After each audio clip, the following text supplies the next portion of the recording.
Sagi! Ooh, Sagi! And I am here with more Final Fantasy XIV. We are going to hop right into it. Actually, I don't know where Miss Q is. So let's go. I think she's in voice. There she is. Okay. Hello, hello, Miss Q. Are you in the Tempest? No? Okay, you need to be. What? And we're doing main story.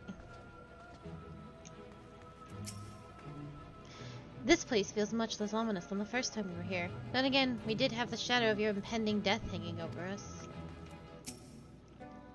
Don't be shy now. Perhaps we might look in on Puyosh Own while we are in the area.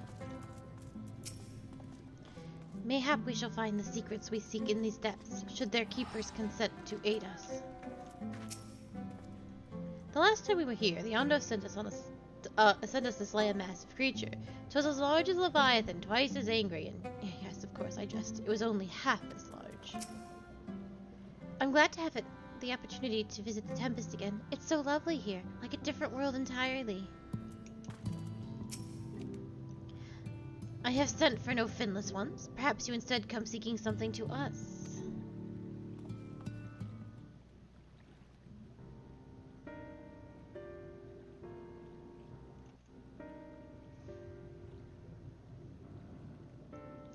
Ruins which your kind have yet to explore. I see. I know of one such place. Alas, under these circumstances, I'm afraid we can spare none to guide you there. And what circumstances are these? Rather than hunt for their own meals, the Benthos have pillaged our stores of Minrain liver. They must be replenished with haste. The Benthos, a particularly violent tribe of Undo, if I recall.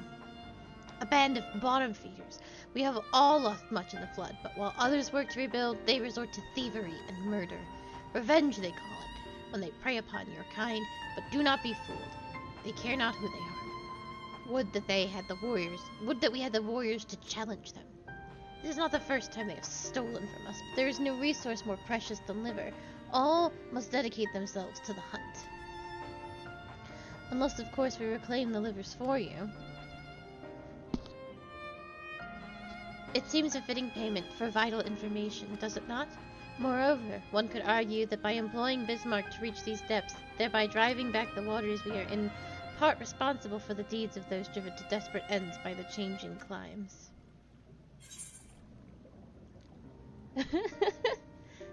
Oh. Where's the Pepsi side? Spriley, these are both terrible. What if I simply perish? One good turn, and all that. I thought you might say that. You've never been one to miss an opportunity to help. Oh, I see. Reclaiming the stores it is, then. Where will I get my Mountain Dew in 2087? We would be grateful beyond words. The Benthos have surely taken the livers back to the Founder's floor, but be warned, there will be no shortage of guards waiting to spear intruders. Then we'll have care not to draw their attention, shall we? Can you fly in the Tempest? I have all the Aether Currents, I just haven't done them.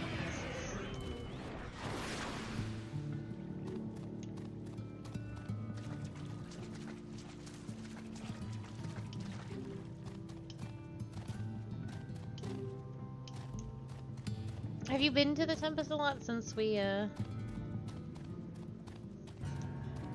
So, before, there was the big cloud to hide the city from us, but now,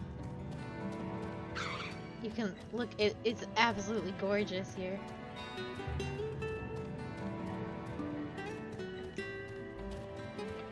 Yeah, everything, even the Aether Current that was here was hidden on the map. And then there was like just this fog, and you could only see the vague, like, lights, but you didn't know what they were. But it's super pretty. I love the Tempest. I know, the mountain, it can fly, but it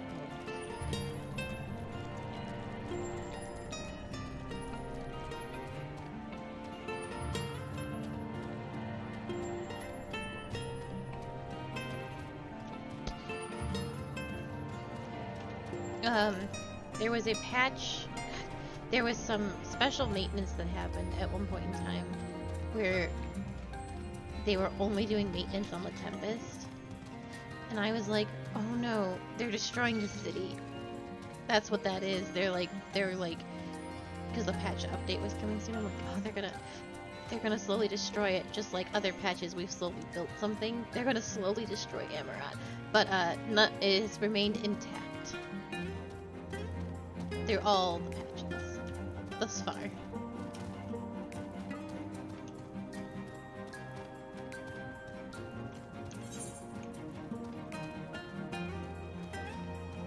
I don't actually. Sorry, I'm not 100% how to get to where we need to go. B rank.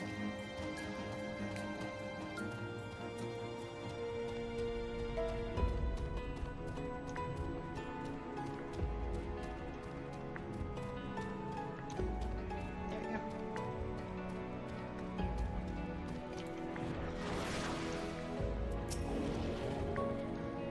Nervous? Me? Not at all. It's a bit dark though, isn't it? Definitely not haunted though. Certainly not.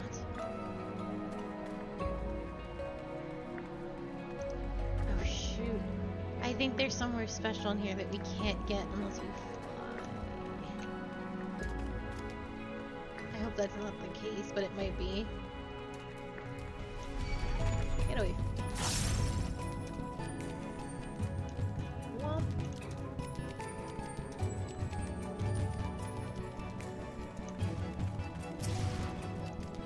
If you were a bandit leader, I'd surely keep my spoils deep within my stronghold.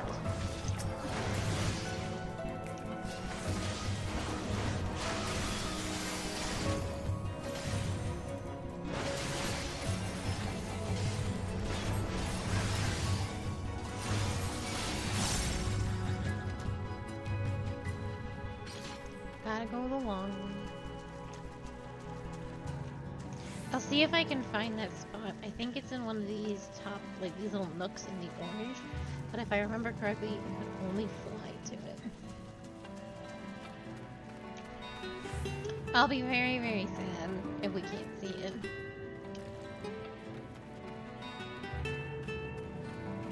Oh, I'm just walking in case there's NPCs to talk to.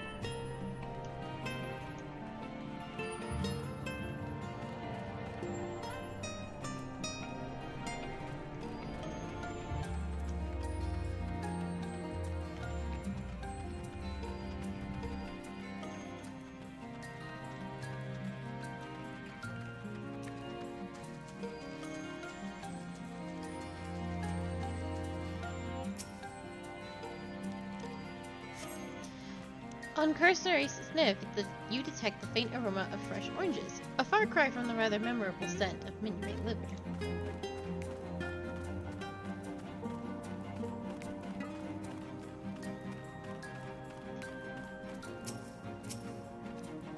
These aren't the livers, but they're certainly stolen from somewhere, unless wheat has started growing on the seafloor since last I checked.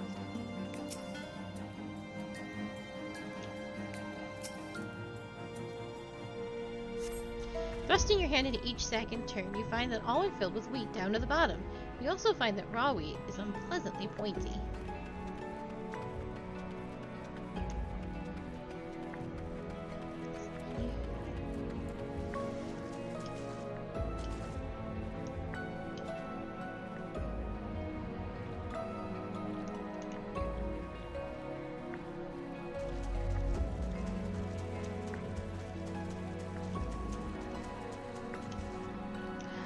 no, it is. You have to fly up there.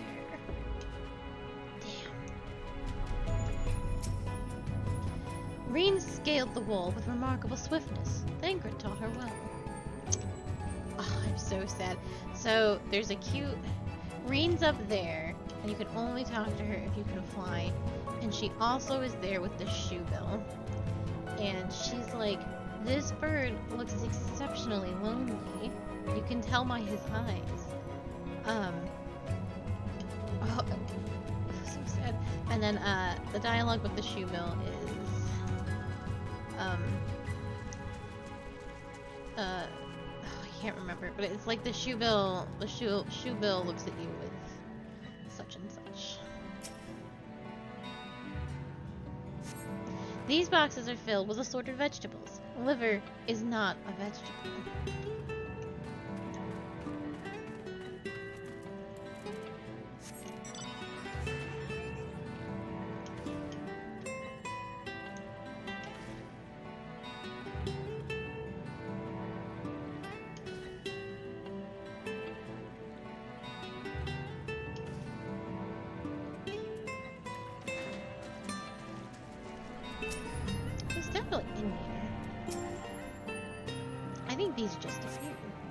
From the squelching noise they make when prodded with, and the vile stench, you conclude that these bags are bursting with livers. Brilliant.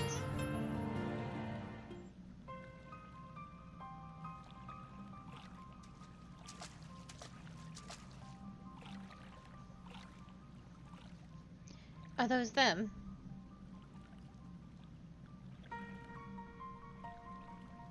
Perhaps you've deduced this already, but it seems the Bethos have been raiding Collusion's storehouses as well as those of the Yonto. Oranges, pumpkins, wheat. But we can discuss this after we see the liver safely back to Tol Shalath. It wouldn't do to keep them in suspense.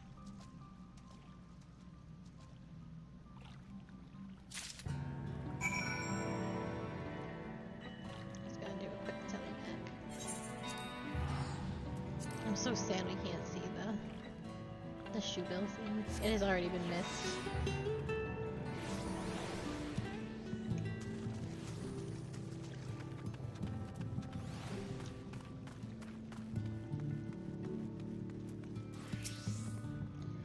I'm glad you had better luck than I did. I spent the whole time fighting one Bethos after another. I have a feeling that there is more to this. So the Bethos have been stealing supplies from the Collusions. To venture ashore and steal from the Collusions entaileth unconscionable risk, yet there is no denying the truth of our eyes. I know it sounds strange, but there really was a bird in those caves. Did you happen to see a bird while you were in the caves? Reen insists there was one, but how? Oh, no. I am being mocked. I am relieved to see you unspeared.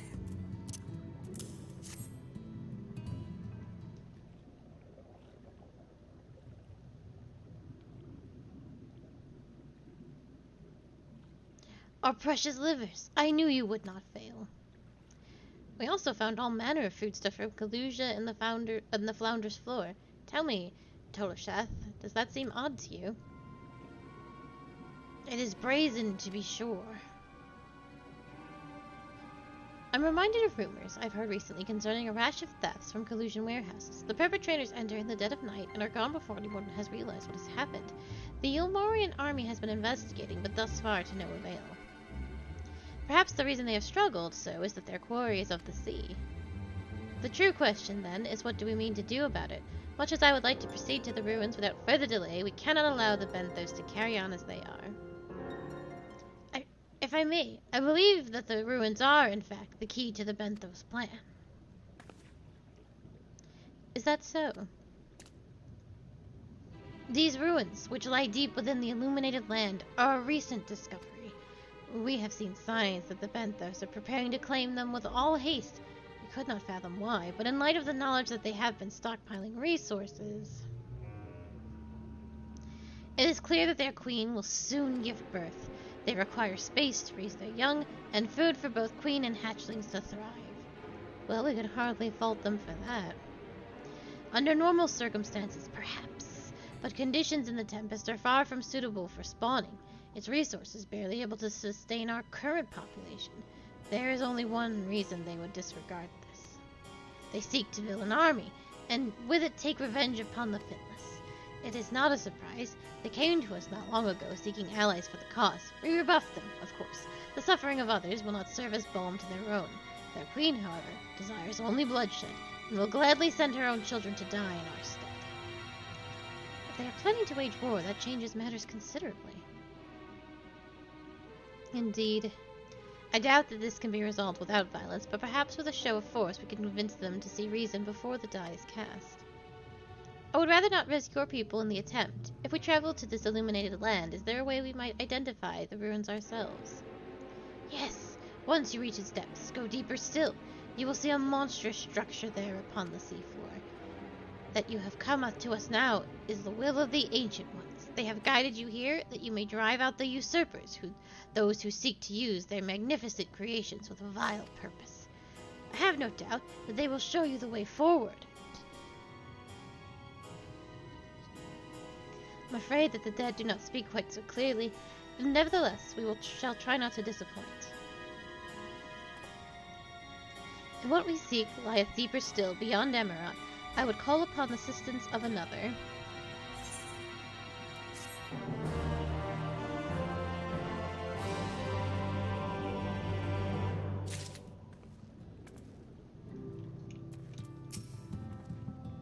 I would not care for what happened in Limsa to repeat it in a world away. The Benthas know not what they do. Is it wrong of me to be excited? I know the circumstances are grave, but imagine what those ruins might hold. It doesn't feel all that honorable or heroic to strike first, but if it leads to less bloodshed in the end... The will of the ancients, if only it were so simple. Why do these problems always turn out to be so much more complex than they seem? Couldn't we have a simple, straightforward adventure for once? The good guys, the bad guys... No drama or intrigue, and it all ends with tea and tarts. Ariane has in mind to call on an old friend. Though our course has been decided, to pursue it we must needs beseech the aid of a friend. I speak of Bismarck. Pray follow me to the Sullen, that we might seek an audience with him once more.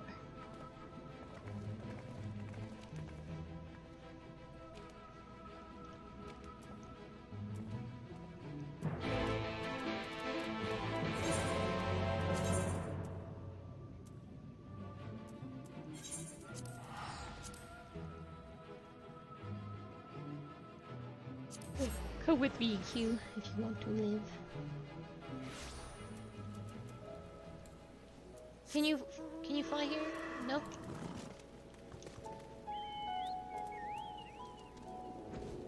Ooh, alright.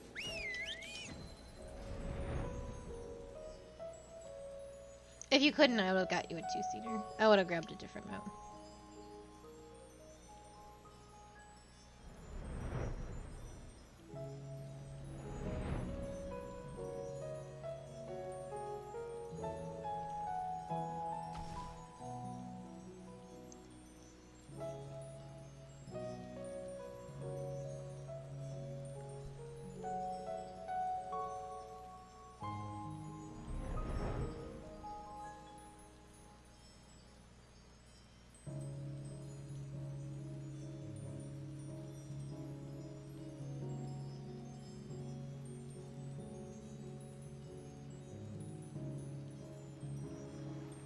So rainy.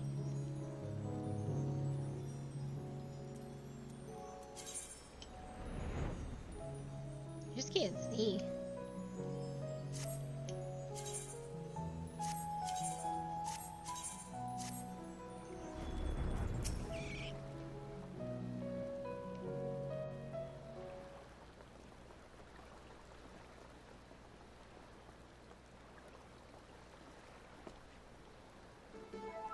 From here, we press onward to the Isle of Ken. I myself shall proceed on foot. You've perfected your technique, then? Just so, the water will be glass beneath my feet, and provideth purchase fragile yet true. Watch closely. Oh, I certainly shall, said the blind woman. Forgive me, but would it not be easier to perfect your swimming technique? Aye, 'twould be a pity if you drowned, truly. Oh hush, I'm sure it'll be brilliant.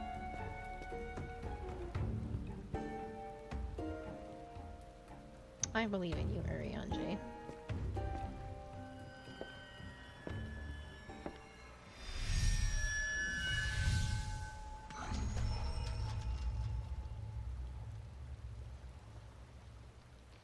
He's done it! Incredible!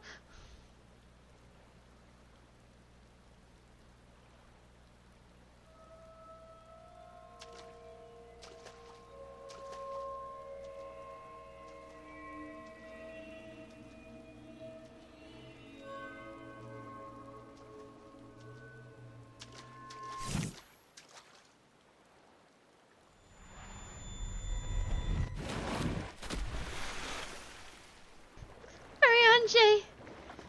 For the love of...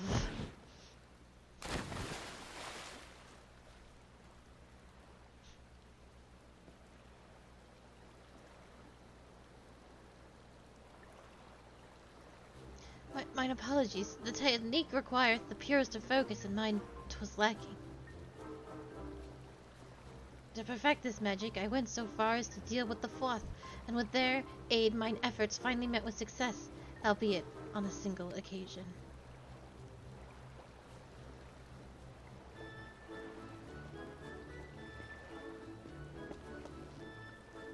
I know not why I cannot repeat it.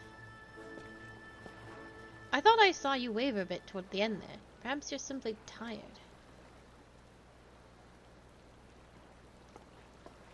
Thancred!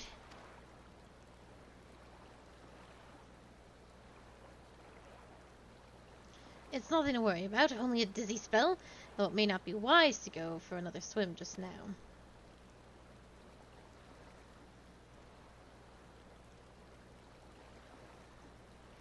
Thankfully, we have an alternative. A wonderful little invention, I'm certain you'll agree. A boat. My god. A boat. My god, it's a boat. Boat. I like that Yoshtola let all this stupidness happen, and then she's like, well, I think we should ride the boat that's been here this whole time, you idiots. Before you make some quip about age catching up with me, you'd be out of breath too if you had to drag Urianger out of the sea with so much as a warm-up. Do you think those two are really alright? Perhaps we should take a moment to rest. What sort of dealings with the Floth, I wonder? For Urianger is so deep in Fey magic debt, I don't even know if he can come back to the source. That man has been hanging out with all the manner of fairies. I must admit, I'm keen to attempt walking on water myself, though I know what Alizé would say. I'll stick to swimming, thank you very much. I almost said I'll stick to thinking, and I was like, yeah, that also is probably the best. I will petition Bismarck's aid on our behalf. Let us try my diplomacy proveth more effective than mine experimental magics.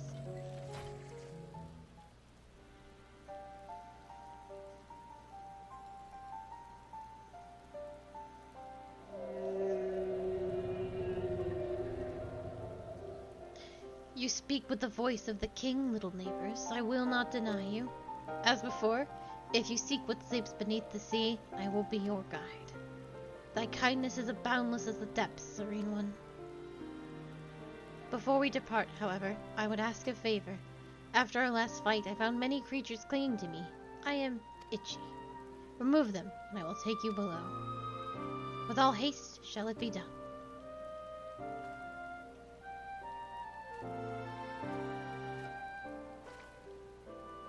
So, did he agree?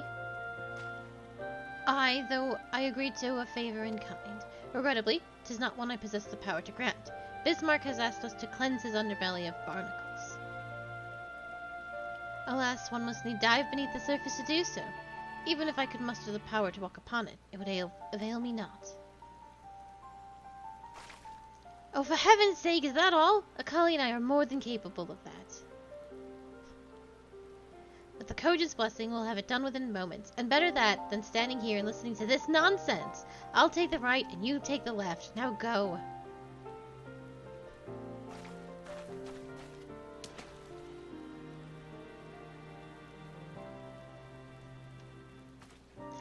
I am in your debt. I guess I'm cleaning barnacles. I have been volunteered for barnacle cleaning.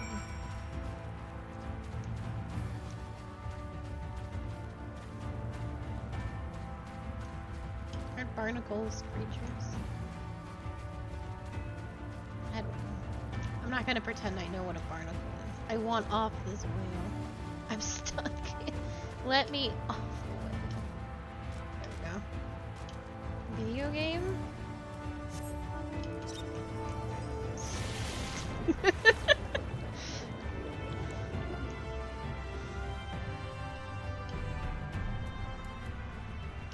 Video game would not let me. I think barnacles are creatures. Yeah.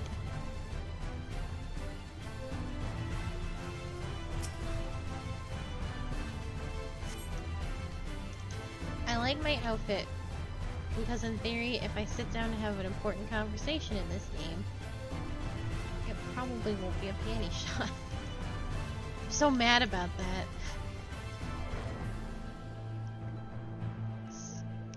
The Exarch is expressing all of his bullshit to me, and I'm just like, well, my skirt has flipped all the way up, and I can't do anything about it. Yeah, that was the worst one. I love the songbird outfit, but it really did do me incredibly dirty. Would you please keep an eye on Thancred and Urianger? I'm still not convinced they're alright. Finished. Apologies for sitting this one out, but it did seem more appropriate for those of you with the Kojan's blessing. Ingrid, you wouldn't have done it anyway. Thine efforts are most sincerely appreciated. I will inform Bismarck that we may depart without further delay.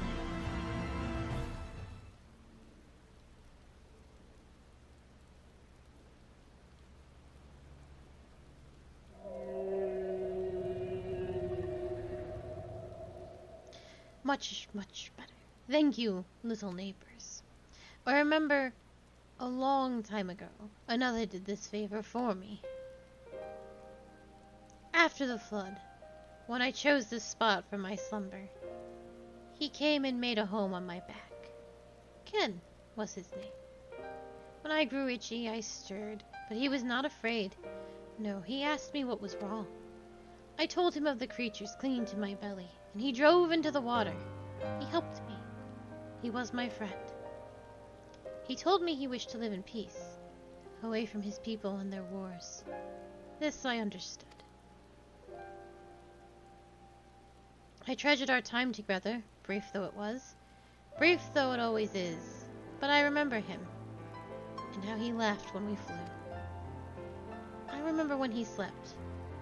I too slept that day, and many days since. But the light fades, and the darkness returns. Ken sleeps, but in memory he laughs, and together we fly. And I am here. I am awake. It feels good to speak and be heard again. A shame others cannot understand me. If thou art willing to learn, I would gladly teach thee the language of man.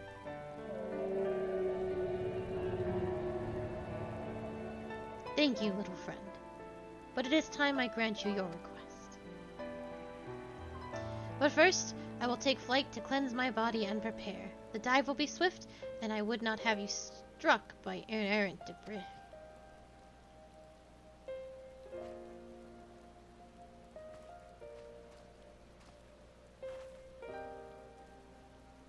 So, this island was named for a man.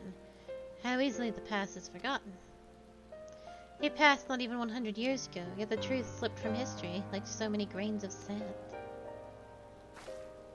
Might I have some explanation of what he just said? Or shall we all stand about making vague mysterious allusions? While he maketh ready to deliver us to our destination, Bismarck bade us wait for him on the shore of Kalusia. That's all? I feel as though there was more to it.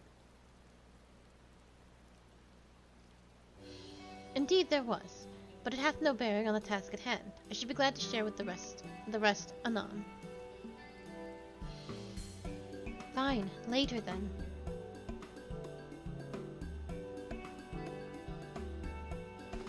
If Bismarck requires time to repair, might I suggest a short respite, for Urianger and Thancred in particular? I require no such thing. I am the picture of perfect health. Mine was but a momentary lapse in concentration. Worry not on my account. You mustn't push yourself so. Please, rest. For me.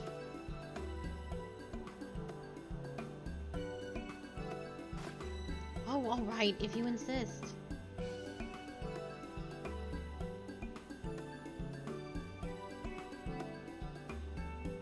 You too, Akali. You've been running yourself ragged. Yes, ma'am.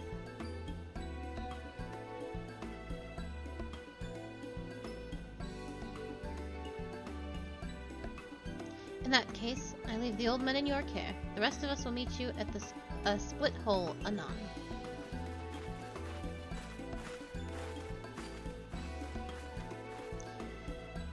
Word of advice, never let it show. When she realizes she's struck a nerve, she remembers. By the gods, she remembers. In any case, if we must be made to rest, I know a place in Solon that's better than most. Come with me.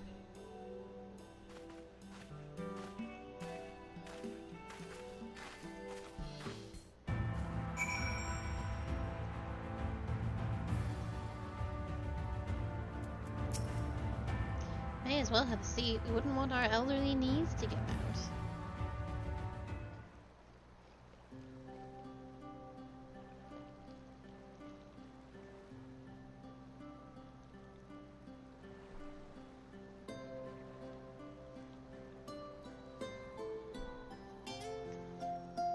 To hear her speak, you'd think I'm on my deathbed. By the 12, I wish that girl wouldn't worry so much. Thy countenance bellies thy words, Master Thancred. I'm sure I don't know what you mean. Let the record show that I am here under protest. Though I can't say I mind the view.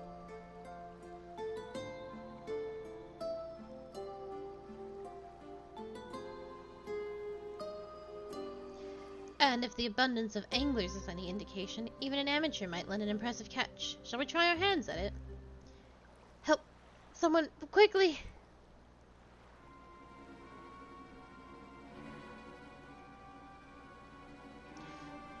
It's Nightshade. We was attacked on the road from the Crystarium. Barely escaped with me life. I suppose we might have predicted this.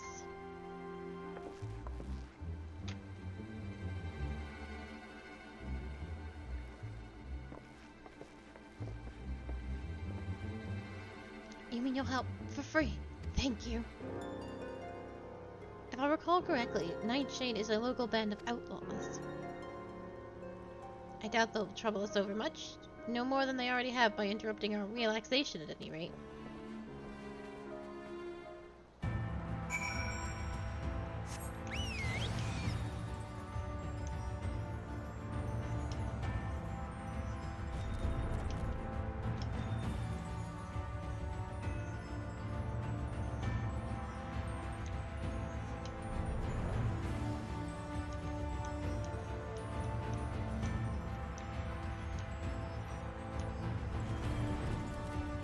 What's all this then?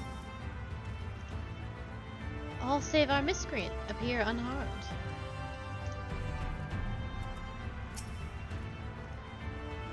These two have matters well in hand by the looks of it.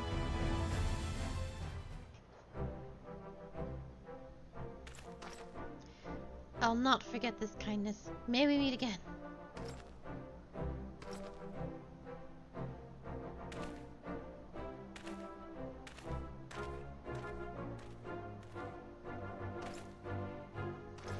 that you, milady?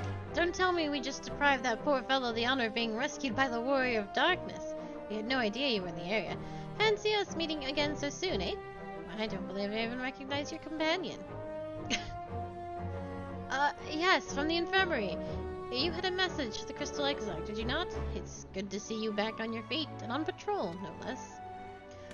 It's nothing as official as all that. Strictly speaking, we're off duty. But as we had a free moment, we thought we'd give a few of the less traveled roads a look. The guard doesn't have enough hands on patrol to patrol them regularly, you see? That's admirable. There are few so devoted to their duty, in Lakeland or beyond.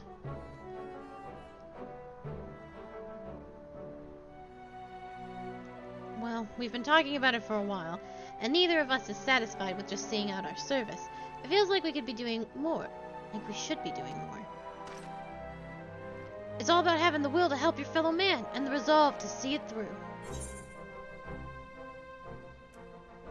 Very good, Mr.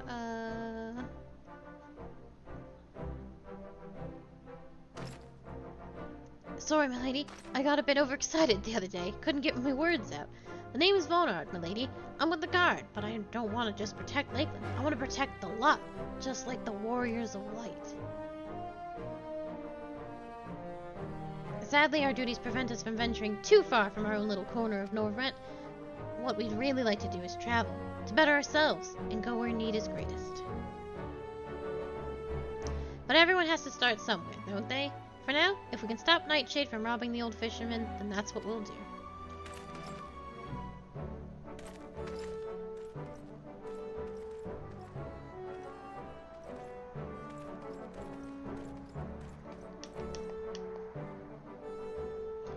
Well, future heroes are the first, do you think?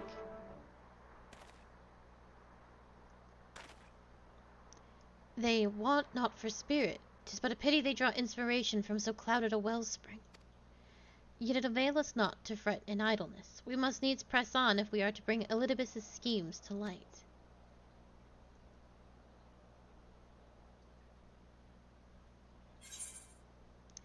Crit materia, please.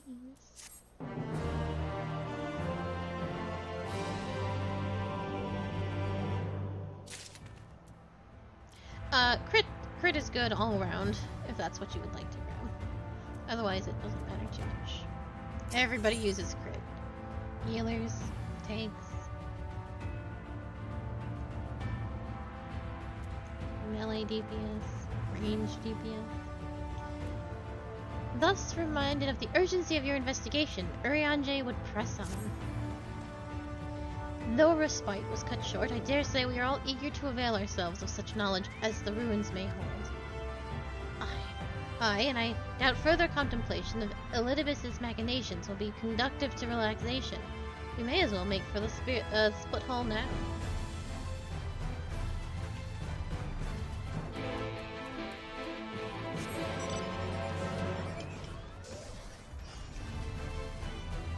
Wait, I think we need to go to Collusion. Or I will be forced to walk.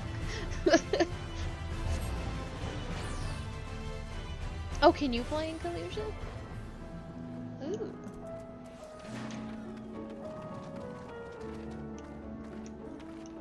Oh, hell yeah.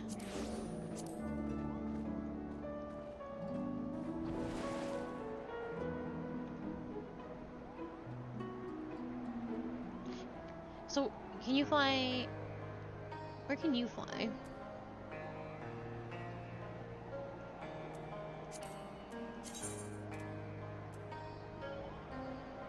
Oh, I can fly in Ilmang. But I can't fly anywhere else. Well, Lake Landon. You arrived rather early. Are you certain you did as you were told? We rested, didn't we, Akali? So, how much of a respite did you actually enjoy? Half a moment? Everyone's all up in my fucking business. What's keeping Bismarck? Surely it doesn't take this long to shake off a few loose stones. Excuse me? What was that?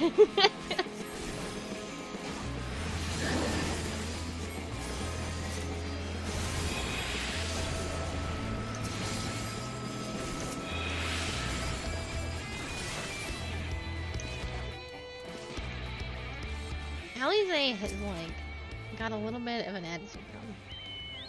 Those birds, like, came out of fucking nowhere.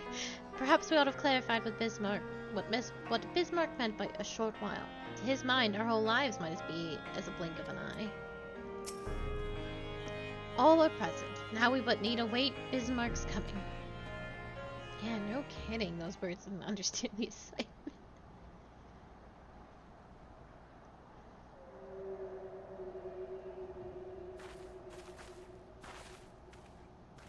Oh. 'Tis time. Pray make ready.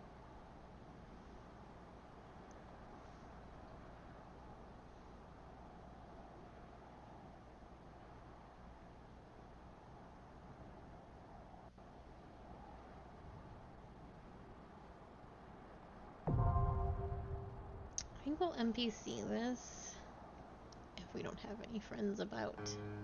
People like to get wily in this dungeon. It shall be an NPC venture. I've actually never done this with the NPCs.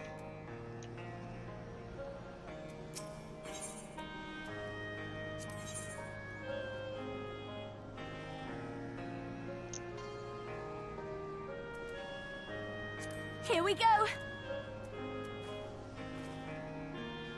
I wish I could bring you with.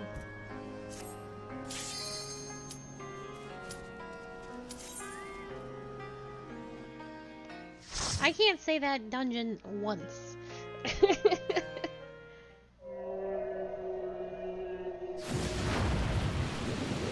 can't say it once slowly. Yeah. And a menace and yan.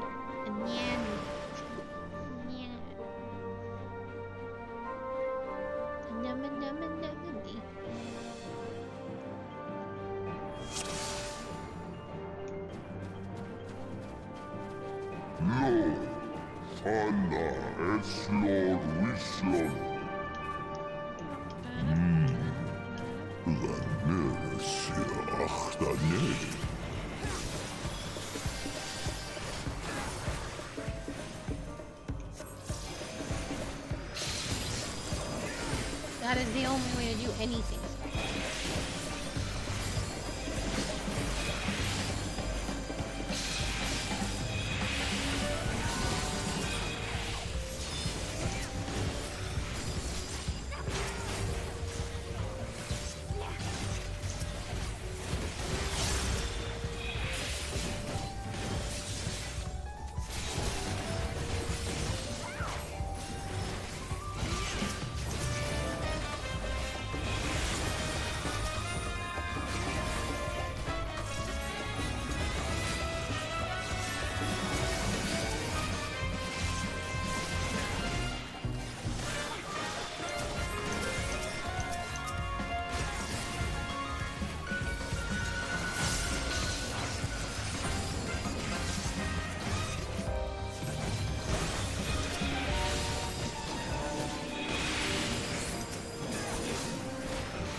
Tiny situation worse than it usually is.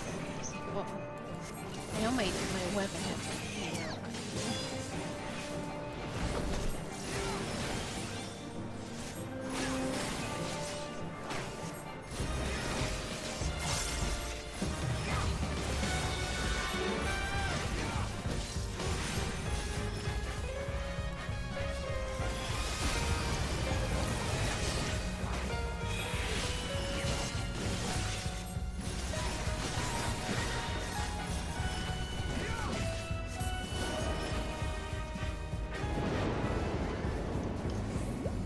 Morech van Sakgal Erafsi.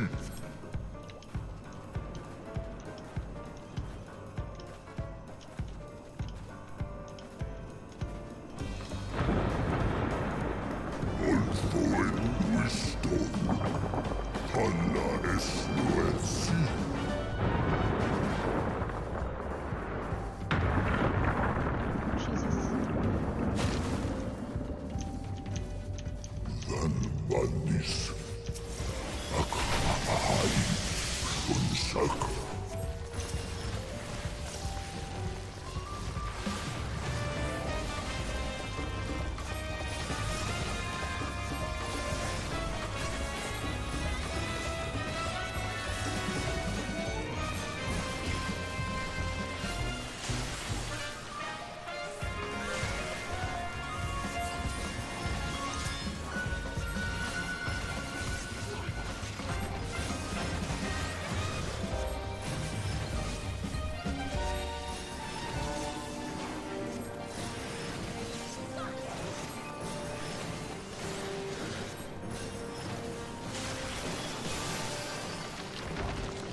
I'm so easily bored.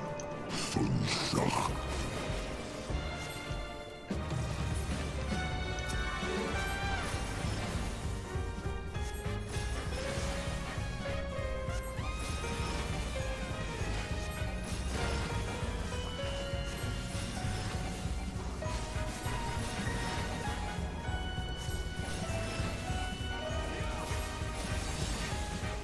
What is Maureen doing that she needs to cast? I saw her casting a spell.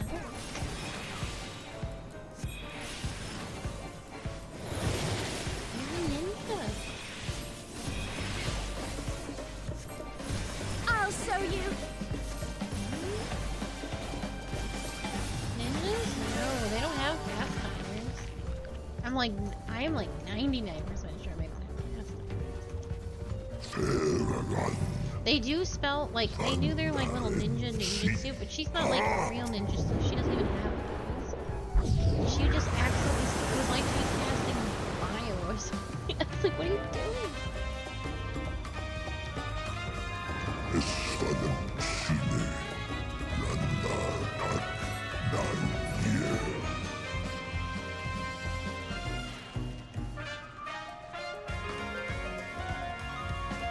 This is from Final Fantasy XIV. You wanna go? Prepare yourself!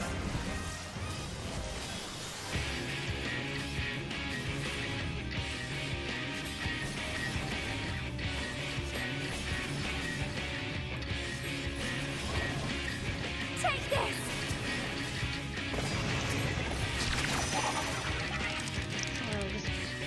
Just pick a spot in this boss fight. If you're wrong, just take the hit.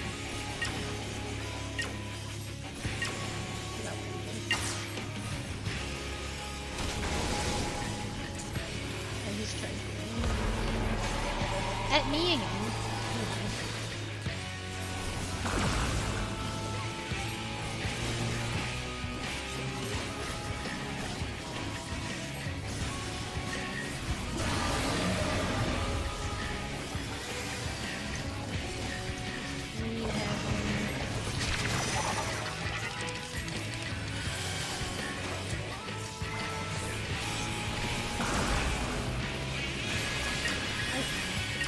Oh, I thought I was wrong again. I was like, I cannot pass it.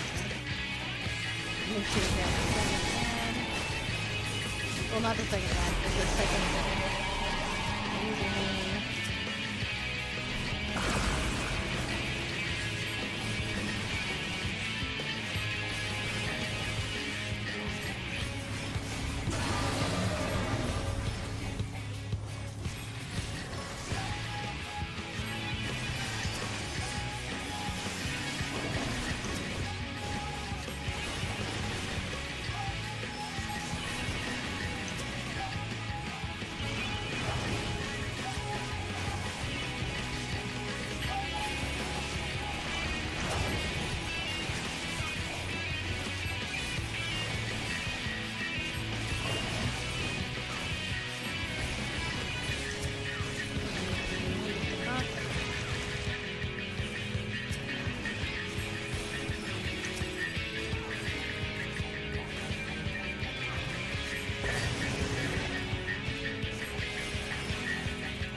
So it will be better than the Eden stuff we have. Not better than the near stuff we got, but better. So you'll probably want to swap out anything you have with this. Grab it, Thancred. Thancred, grab it. Thancred, grab it. Let's go. I'm pulling everything. Come on, Thancred.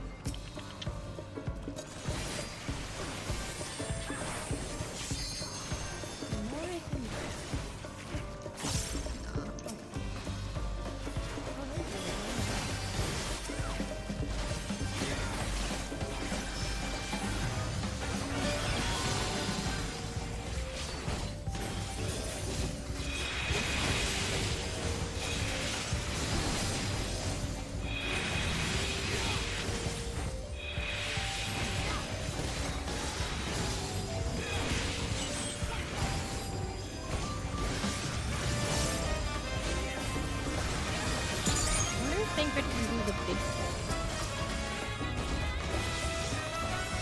I'm gonna try it. Oh, yeah. I don't think he can. And only because I don't think he'll pull everything off.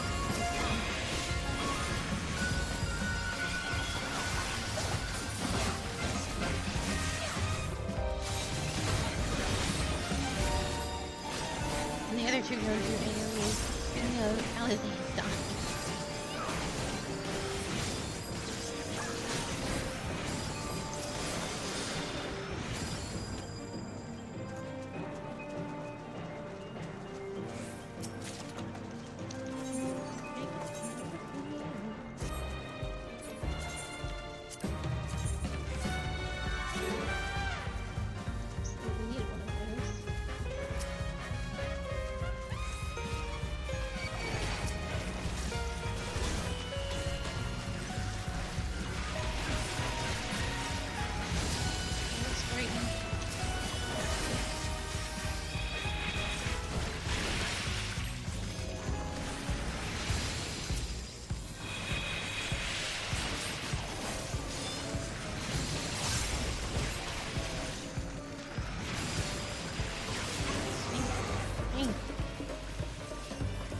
Grab the rest of things.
I'll show you.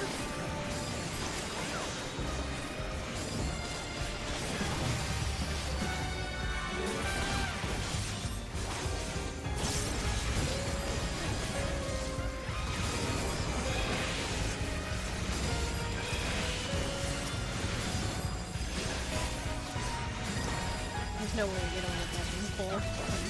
I'm gonna try it anyway for some reason.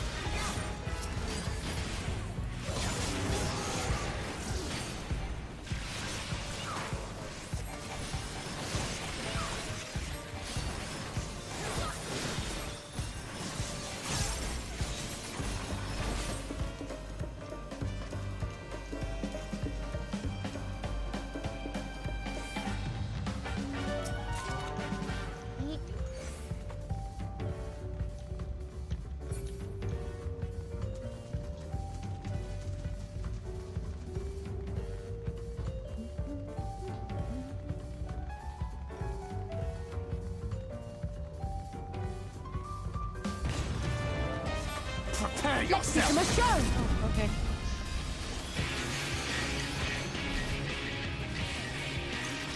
for that. I didn't even have my hands on the keyboard. I'll show you. Out.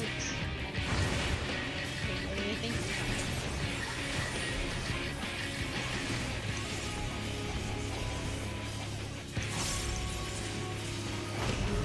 Hammer goes first. I want to say another sword. He's gonna do an attack. Out. Out. Then hammers are gonna explode. Ooh, so hammers, and then swords. There.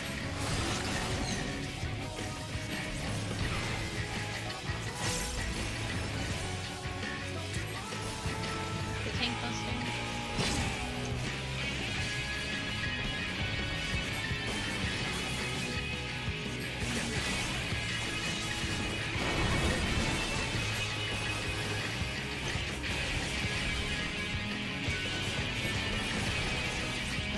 Hammers are going down.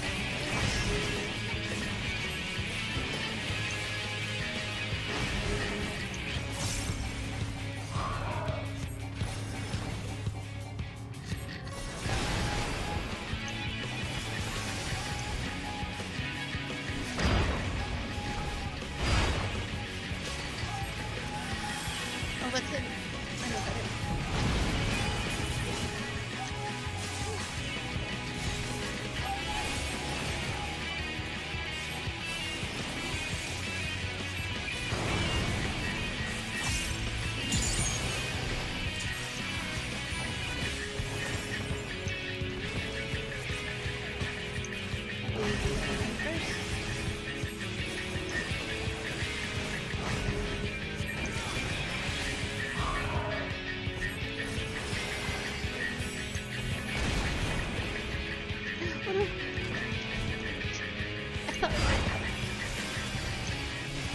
I got a little ahead of myself. In.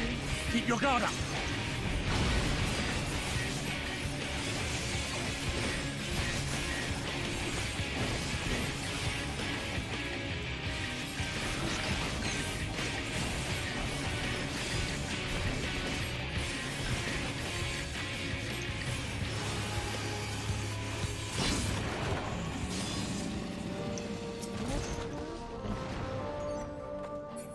How are you doing, Miss Q?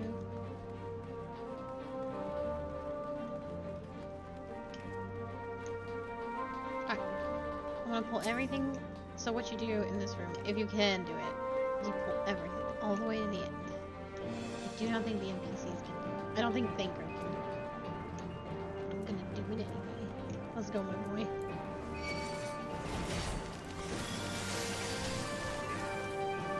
I think I'm going to die before he can get everything. Don't mind me. Just causing problems. Oh.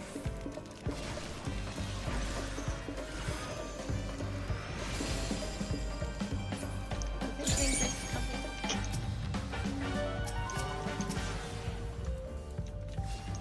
Sometimes they teleport. Uh-oh. Tinker, where are you?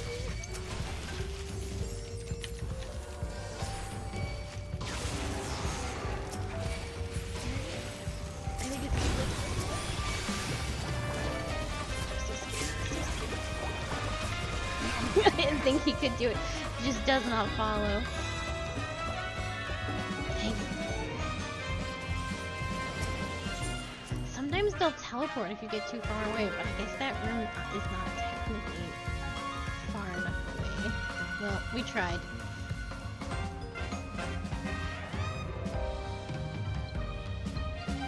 Would have probably had to have pulled much slower.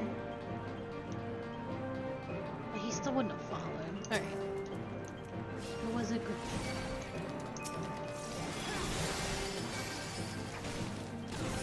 But are you having any problems with the boss?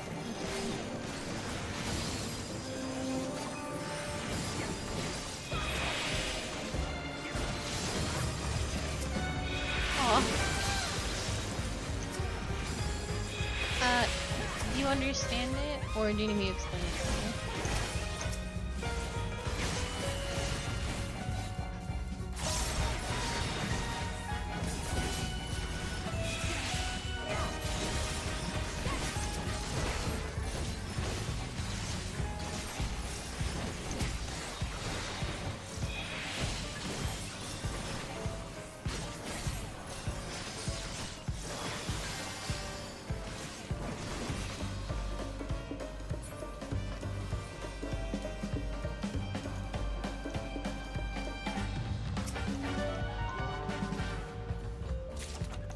Treasure's chest, Alize.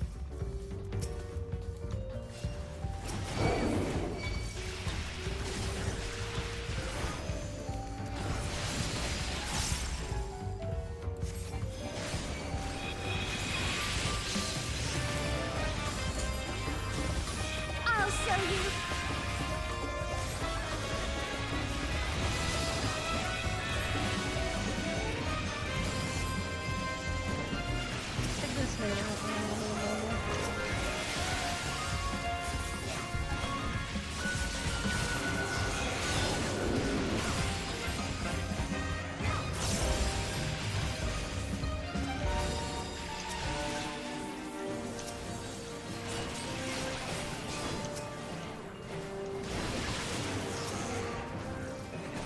If you need me to explain anything, just keep it simple.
I'll show you.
Yeah, all the, anytime you do a dungeon in Amarat, well, not Amarat, the dungeon itself, but like, so you have the Academia, and then this one, it all has like really snazzy jazz music.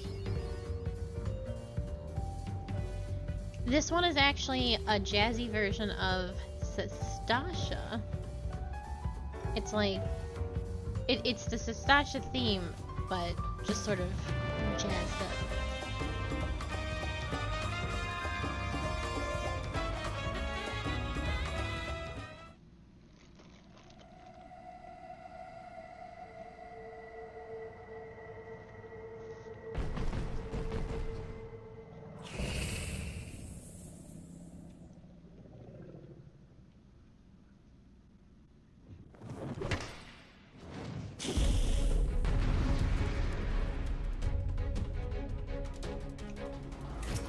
for a little bit of regicide.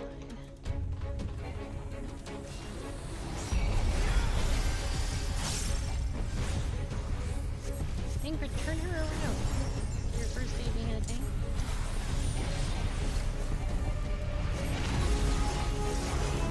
Green has position.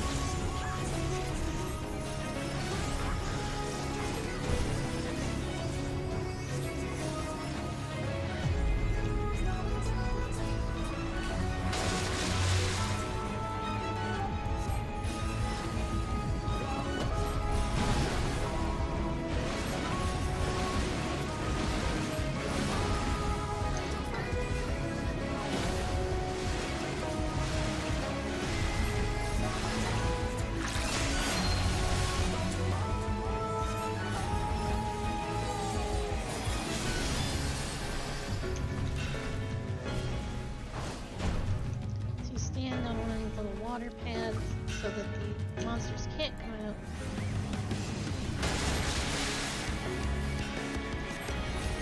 Just like in this one.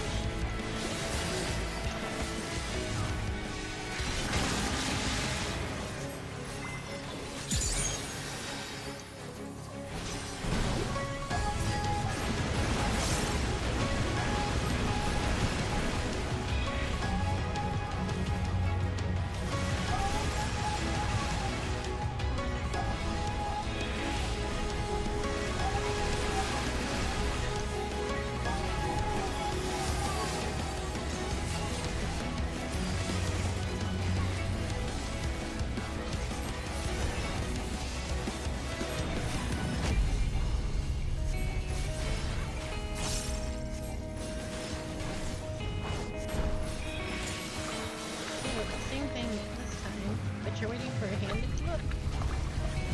The hand will tell you. So the hand's gonna cover this one. Alizé! So I stand up.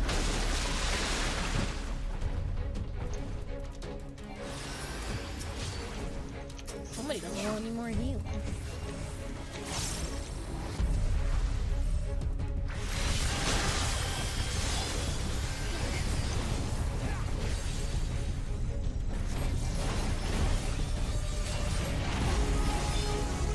Use the LB before she can now, just to prove it.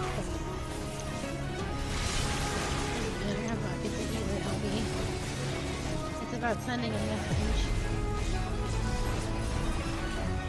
Yeah.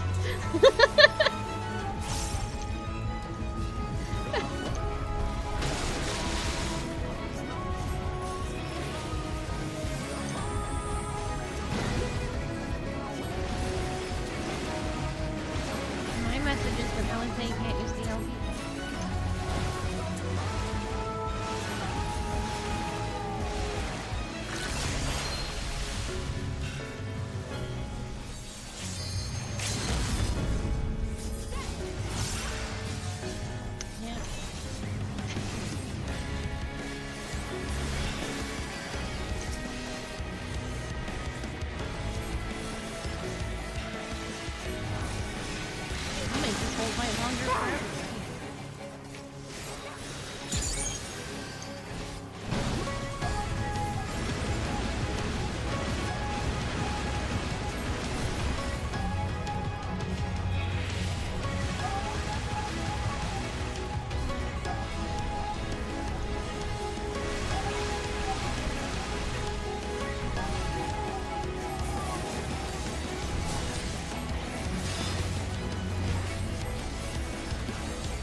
How far are you in the dungeon, Miss Q? Because I'll wait a few seconds. Okay.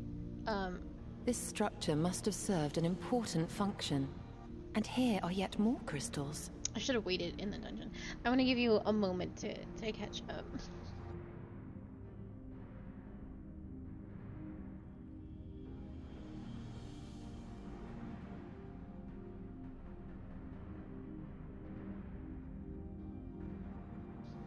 I'll actually do a quick be right back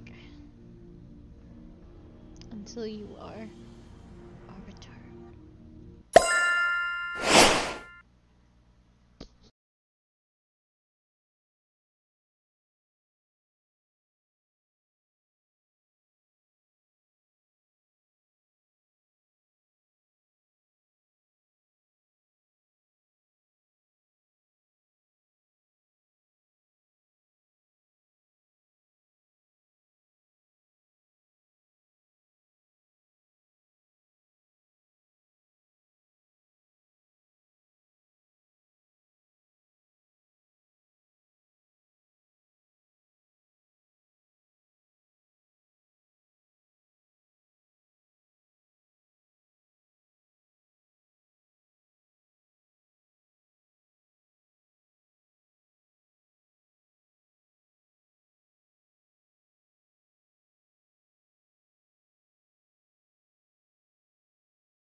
Hello, hello. Are you all good now, Miss Q? I'm gonna start, I think, regardless, but okay. Did you get the minion in your treasure box?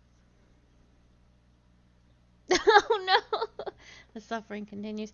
The minion at the end of the dungeon is it's a little Amarat person. It's like, but they're like teeny tiny, obviously, and their animation is they run from, like, they have their hands over their head like they're running from the meteors. I know. They're real cute though. I too noted the crystal repository on the way. The Benthos seem to employ them in their spellcasting. In such vessels did the ancients preserve concepts, ideal forms to be drawn upon in the act of creation. That so great an abundance should reside here lendeth credence to Ishtola's conclusion. This facility held great significance.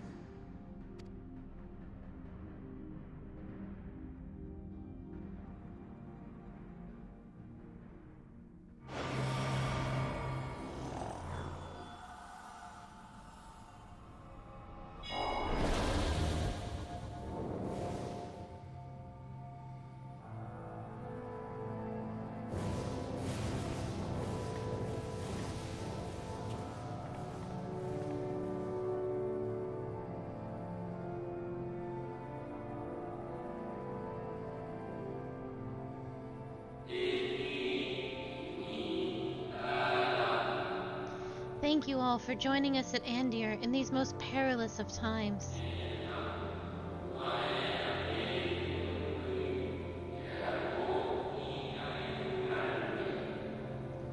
By the summoning of Zodiark have we been granted a reprieve, yet immutable as the laws he has woven may seem, they will not serve to forestall our doom.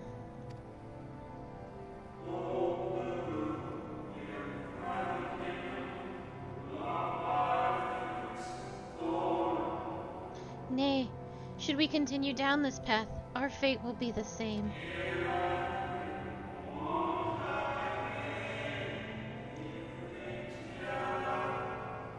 I said as much to the convocation, of course, but the stubborn fools turned a deaf ear to my warnings.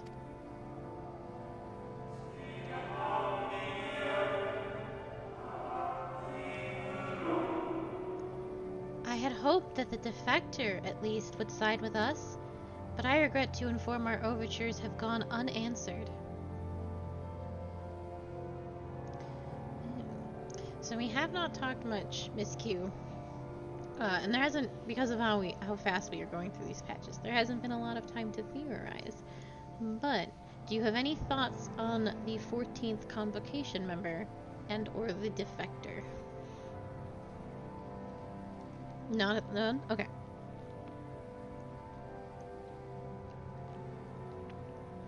So, for the longest time, well, from patch 5.0 to patch right now, everyone thought that the defector was the one that summoned Heidelin. But that is clearly, as we're about to see, not the case.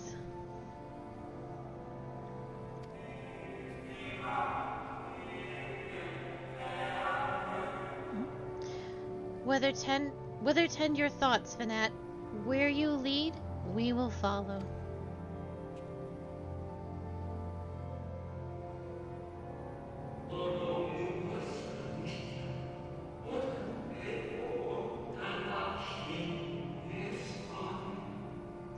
It is also important to remember that the convocation at this point in time have all been tempered by Zodiark. They are incapable of not seeing things his way. I shall not speak ill of the convocation. They too seek only to secure the future of our star.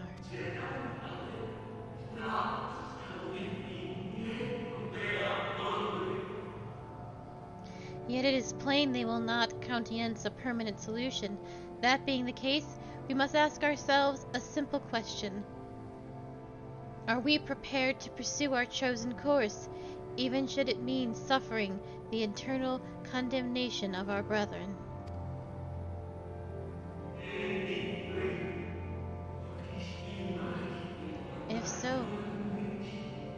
see no further reason to demur.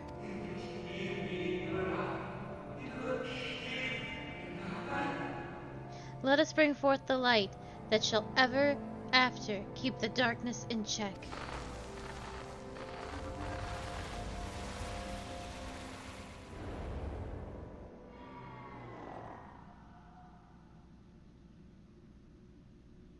So, it was they who first summoned Hydaelyn.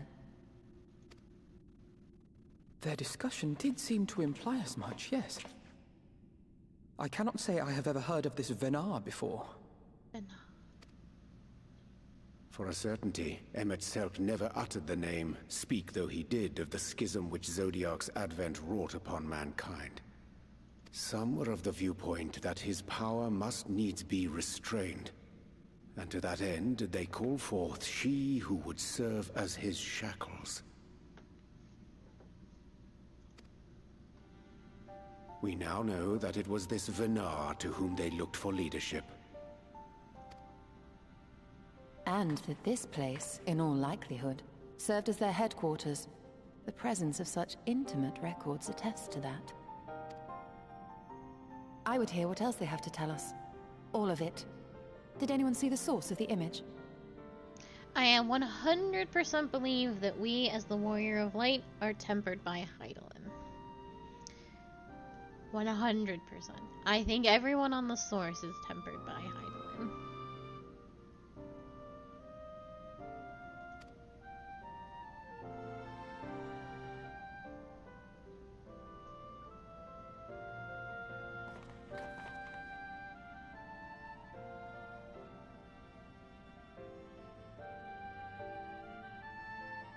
The device there?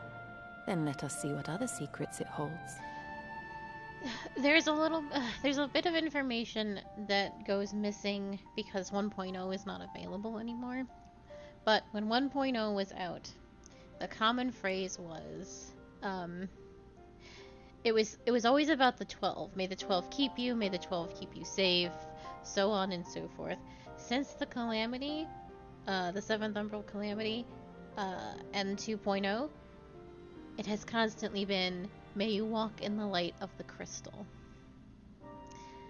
Very few people speak, like, it's just not the same, where it used to be always of the 12. Even Minfilia and everyone says, may you walk in the light of the crystal. I think that's one of the first things Y'shtola says to you if you started her path. So there was a very interesting turn after that moment of everyone using Hydaelyn's blessings and grace to greet and wish one another well.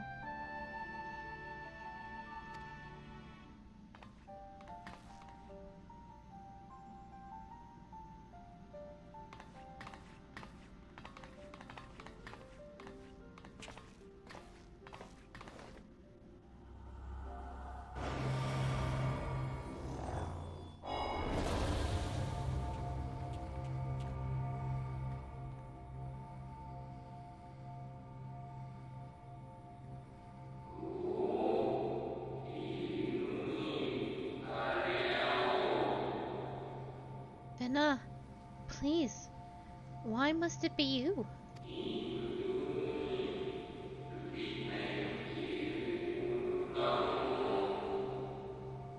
If I may speak plainly, I would sooner it were another, any other. You are our leader. None can take your place.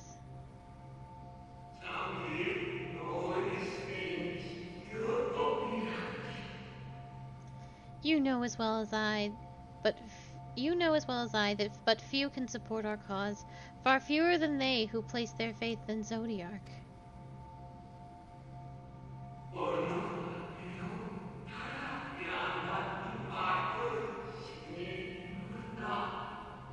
If Hydaelyn is to stand a chance of opposing him, I am the only one who might suffice as her heart.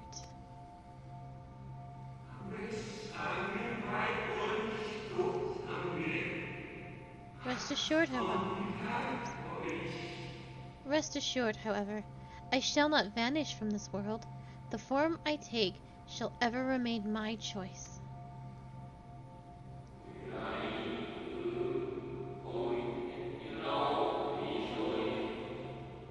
then I will press you no more.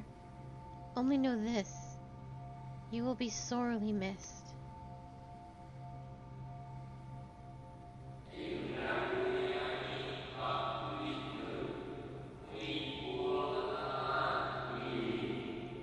I wonder, is this how the convocation felt about Elidibus?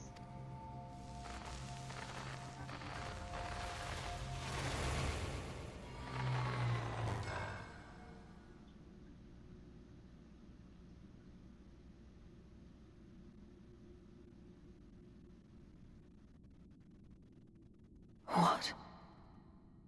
Forgive me, but did that not strongly imply that Elidibus sacrificed himself to become Zodiark's heart? 7 hells. Then who or what are we dealing with?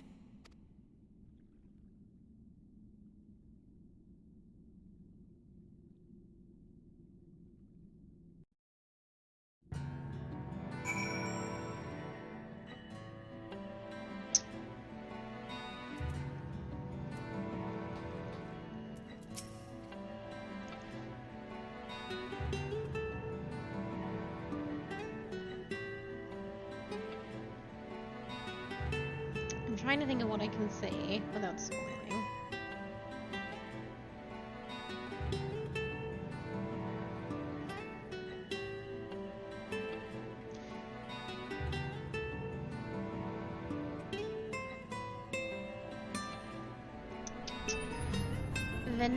Vena said that even when she becomes Zodiark's heart, that she will still exist in this world. She just... that her form will still be her choice in all of them. I would take this as the equivalent of when Minfilia was spirited away and became the voice of Hydaelyn. She somewhat still had a will of her own, but everything she said and did was sort of Hydaelyn's will. She stopped really being Minfilia and was just kind of the voice of Hydaelyn. That is what happened to Elidibus, and that is what Vena is about to go do.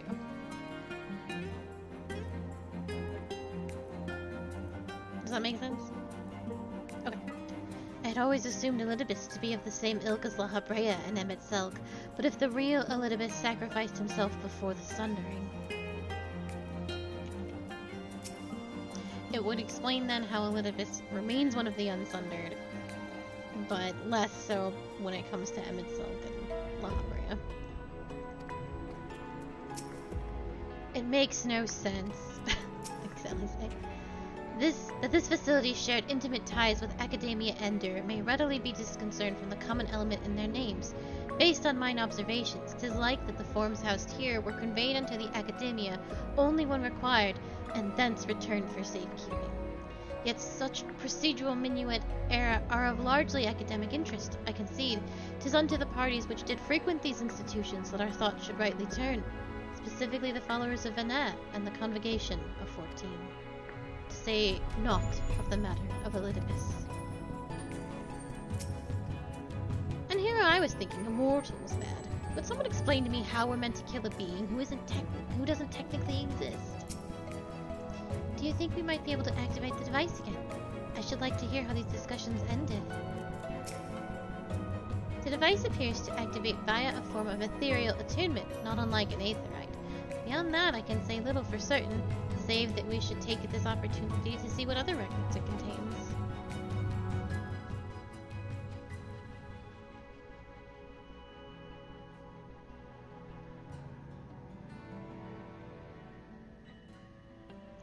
No response. Confound it. If I may, milady, the panel did formerly admit a soft yet perceptible glow. That it doth so no longer may betoken the depletion of some essential energy within. Given how long it has lain dormant, I think it fortunate it functioned at all. That may be, but if we can't get it to work, we'll be leaving with more questions than we've answered. The white-robed emissary has ever named himself Elidibus. Yet if the shade spoke true, Elidibus ceased to be ere even the Sundering came to pass. This calleth to mind a truth that M itself did once reveal in passing, that the names by which we know our foes are not those given to Ascians at birth, rather they are titles of office, afforded to individuals of merit at such a time as the role becometh vacant. Perchance the Elidibus at Zodiac's heart and the emissary with whom we are acquainted be not one and the same, but predecessor and successor.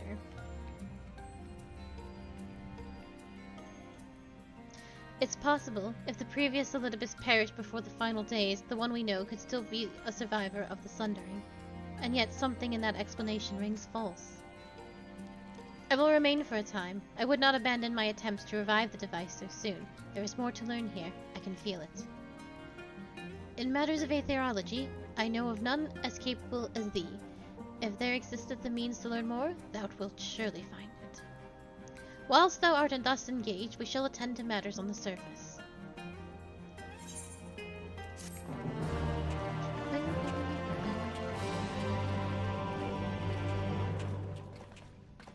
You may now enter Animus Ender with a party NPC avatars to oh, trust information. It will tell me that at the end of every dungeon. Oh shit. Oh, what? Does she really not mind working alone? Hopefully this will make the Benthos think twice before raiding the stores of their fellow Undo again. Answers never did come to us tied neatly with a bow. We'll get to the bottom of things eventually. While it is true our findings have raised more questions than they have answered, it is not impossible that Y'shtola will gain access to additional records, and if nothing else, we have spared Yulmore from invasion. Urianger presumably has some idea as to what you might usefully do while Y'shtola pursues her investigations in Animus Ender. Can we but uncover Elidibus's true origins, we may yet come to understand his designs. To that end, Y'shtola must needs be afforded as much time as she doth require to complete her investigation. To the extent that such things are within our control, yes. Speaking of which, perhaps we might trouble the Exarch for news of his progress with the spirit vessel? He will no doubt wish to hear of our own discoveries as well, such as they are.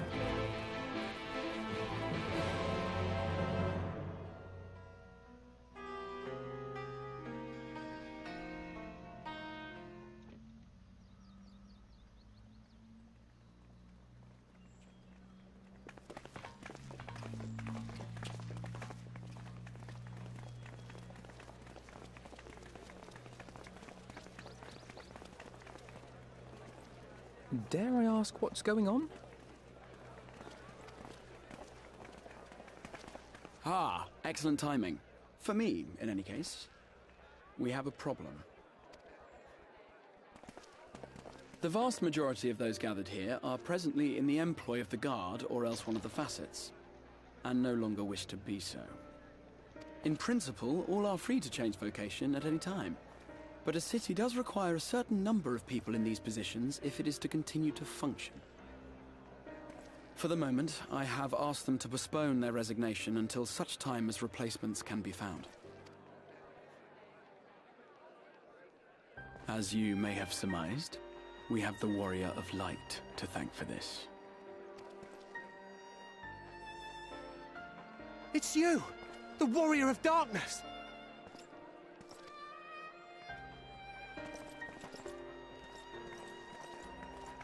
You understand, don't you? Someone's going to have to look after this place once you're gone. We just want to be ready to do our bit when the time comes. And not only here, but everywhere. Which is why we've got to get out there and lend a hand to those in need. That's what you did, isn't it? Even if it was just little things at the start. You helped people. Well, yes.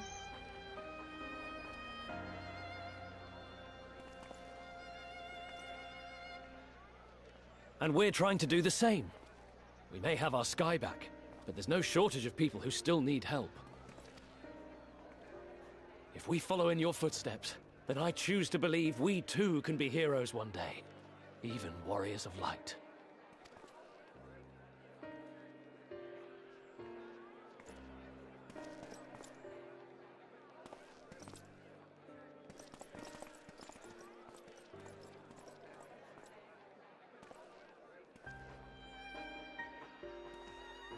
What are we to say to that? We can hardly tell them they are mistaken. They seek but to do good, as you have. But no more can we stand idly by and suffer a paragon's scheme to proceed unchallenged.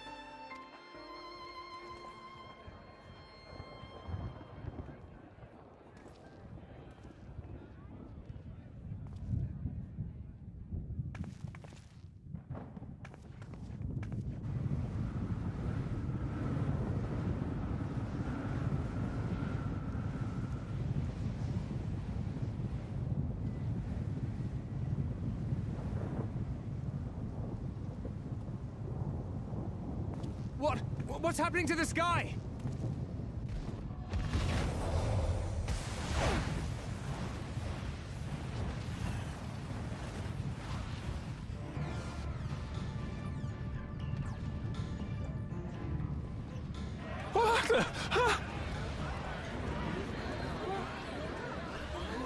Wicked White. Oh no!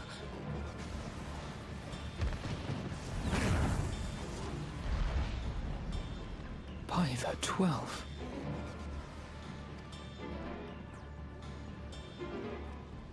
A star shower.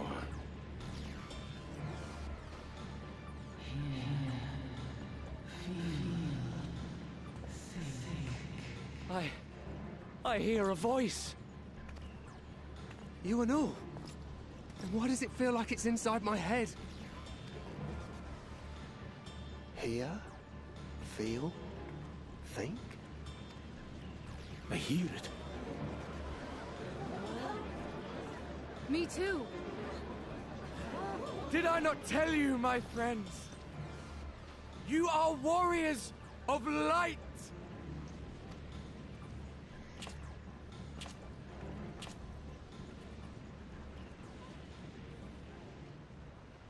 You're back!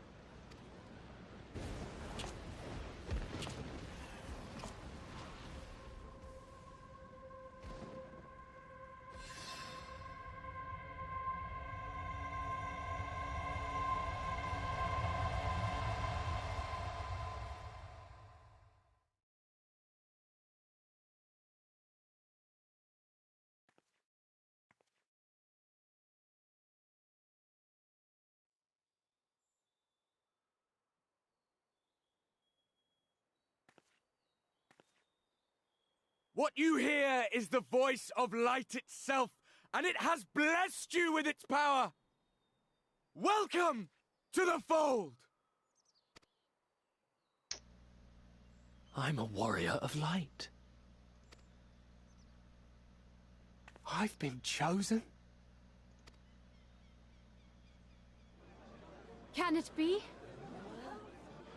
Me, the hero.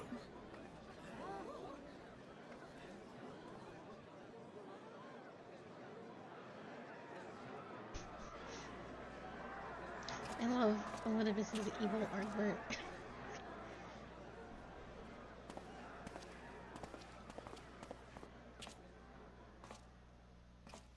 Wait!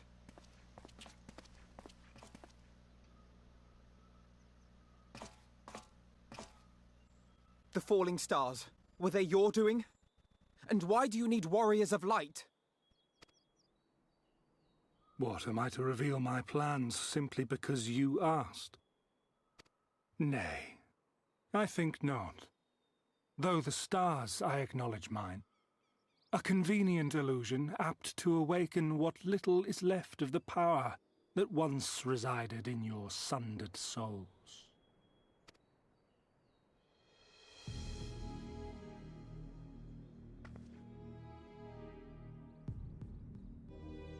That which you and yours call the echo. And an echo it is, of a symphony, but a fraction of what men in their completeness once possessed. It's such a simple thing they do, to make the distinction, like, between, like, Ardbert and Elidibus, and it's just tilt his head down so you can't see the irises, but it's, like, still all blue. I don't know, it's really, really good. It looks very sinister. Even those among you who tower over others in the gift have only the faintest trace of it.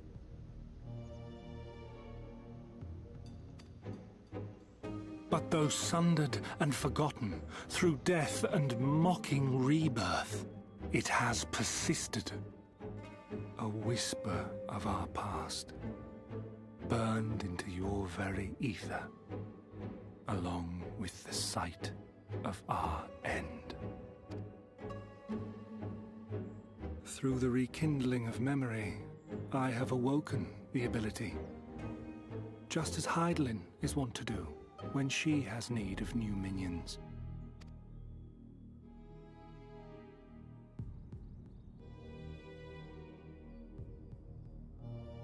The Echo hath ever been thought a gift from Hydaelyn, a boon granted solely to her chosen.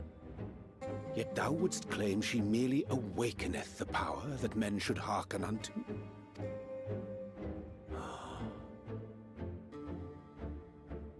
Her voice. Given the perceived simultaneity of her call and the awakening of her chosen's capacity to hear it, it is only natural that we thus attributed the source of the gift. Yet if, in truth, the Echo is a prerequisite for hearing her voice, one might surmise that her call never ceaseth, such that all who awaken to their innate gift might receive of the blessing of light at the self-same instant. In sooth, we bore witness to this but moments ago.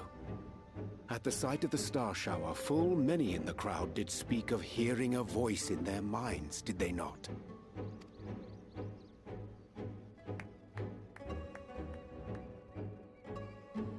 Just so. And whenever Hydaelyn has need of new servants, she is quick to pluck comets from the heavens or create illusions of the same. Why then didst thou conjure this vision, full knowing that thine age-old foe would thus claim those awakened to the gift? Foe? You must be mistaken. As you see, I am a warrior of light. And together with my comrades in arms, I shall save the world. Just like you.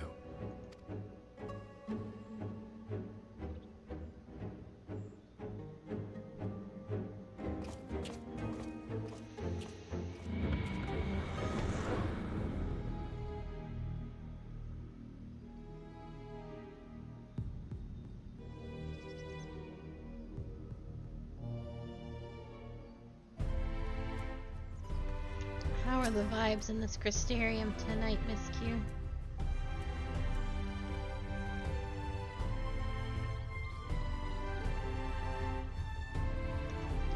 Because Zodiark is sealed, and she is not. Zodiark is sundered into 14 different pieces, and she is not. So, Hydaelyn is constantly, she's like a phone off the receiver, she never stops screaming. And so whoever can hear it is immediately, I would believe, tempered to her. The blessing of light, I believe, and this has not been proven, is you being tempered. Zodiark, however, only has the 13, well, it was a 3 originally. But he, and then they bring up Emmett and La Habrea and Elidibus, rise up the rest of their cohorts, as it would, and then they are tempered up on the moon. But they only have, he can only have that which sovereign. Because he is in baby jail.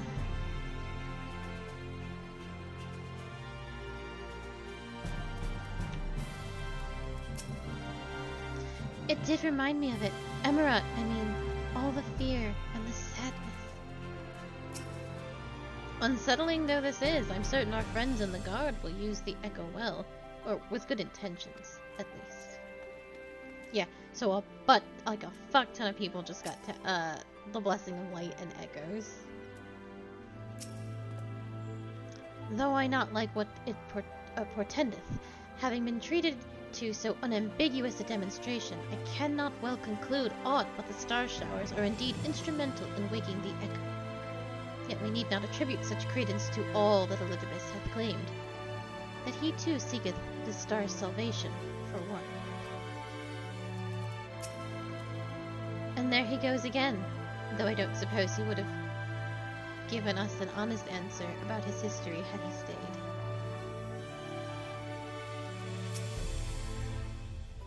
The more Elidibus reveals, the less I understand, but that he has made a fine mess of things is plain.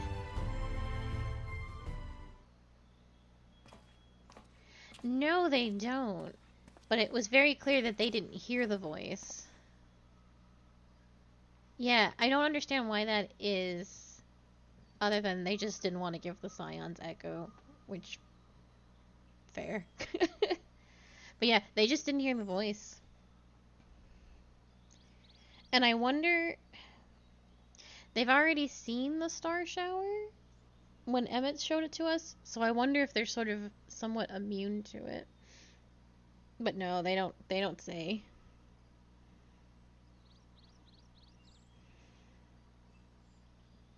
He is gone then. I've managed to persuade a number of our would-be deserters to reconsider. Oh, actually that would probably make a lot of sense. They don't have their bodies. Yeah. But then why isn't Graha tempered? We don't know. We just... They have plot armor. I managed to persuade a number of our would-be deserters to reconsider, or at least delay their departure, but as many are deaf to my entreaties. Young Thyler and Vonard among them, I am sorry to say, they have quit the Guard. Because plot. Nevertheless, I wish them well. Whatever Elidibus's plans for them might be, the pair have only ever had the best intentions. One can hardly blame them for thinking themselves heroes elect, not after having been blessed with the Echo, and it's not as if they haven't shown the requisite spirit. I quite agree, though the impetus for their sudden departure may have been words falsely spoken. The men and women in whose footsteps they would follow are heroes in truth, warriors of light. Ardbert, yourself most of all. And so I would ask a favor of you. Speak with them ere they embark on their journey, and furnish them with what wisdom you can. They set off for the Amaro launch, but you should still be able to catch them if you leave now. Worth the effort, I'd say. If I recall correctly, the Elder Seedseer took the time to usher you out into the wider world many moons ago. I think that comparison rather flatters Thaler and Vonard, but the point still stands. They would doubtless be gratefully encouraged were the Warrior of Darkness herself to see them off. If thou art willing, I prithee go. Thou mayest safely leave the task of unfolding that which did transpire to Animus to us.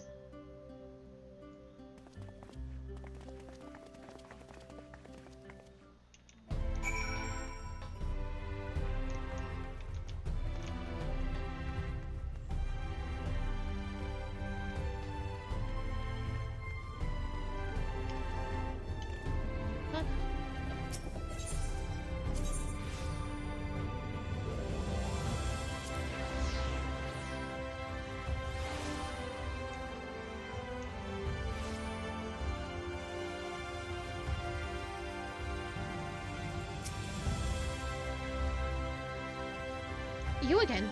I mean, it's you, milady. Sorry, it's been a funny old day.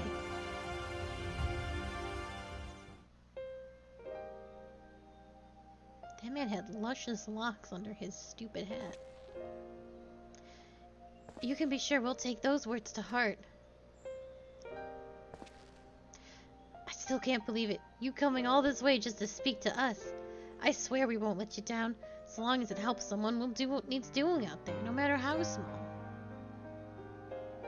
And when larger threats loom, we'll be ready to face them.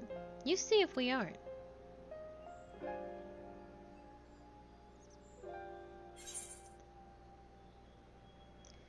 path shall ever be revealed to those who are true of heart.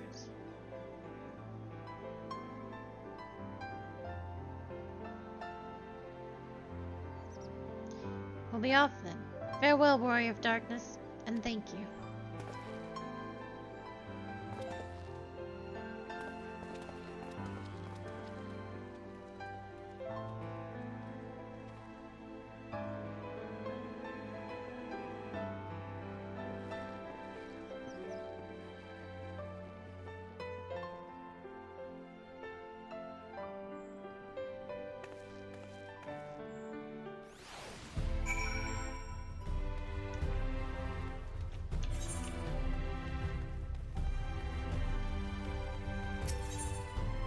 Looks like we're going to the gate to talk to those who are with him.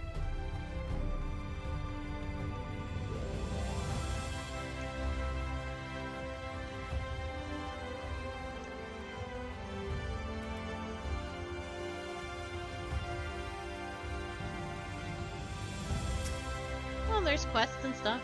The side quests out there give money.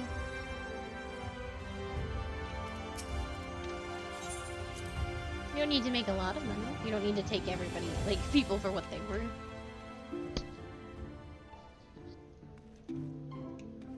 Yeah. Sometimes you get paid in food. You caused quite a stir when you set forth as the Elder Caesar's newly anointed envoy, you know. And Philia was delighted. The world is ever in need of heroes, she said.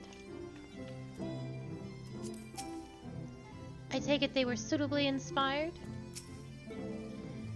This land is our home, and it is we who must protect it. Even if he didn't believe a word he was saying, and it's all part of some terrible scheme, it's hard not to take his message to heart. Honestly, don't listen to all this prattle about the life-changing importance of your words to impressionable young heroes. You could nod mutely in their general direction, and they would still be inspired. Thou art returned, and at a most opportune time. We have but this moment concluded our account of all that came to pass in the deep. I was so deeply immersed in my research that I entirely failed to notice the star shower. Bugger. Thank you for making the effort. I'm certain your words will be a boon to them. While you were away, the others told me of your investigation. We have yet to discuss how to proceed. However...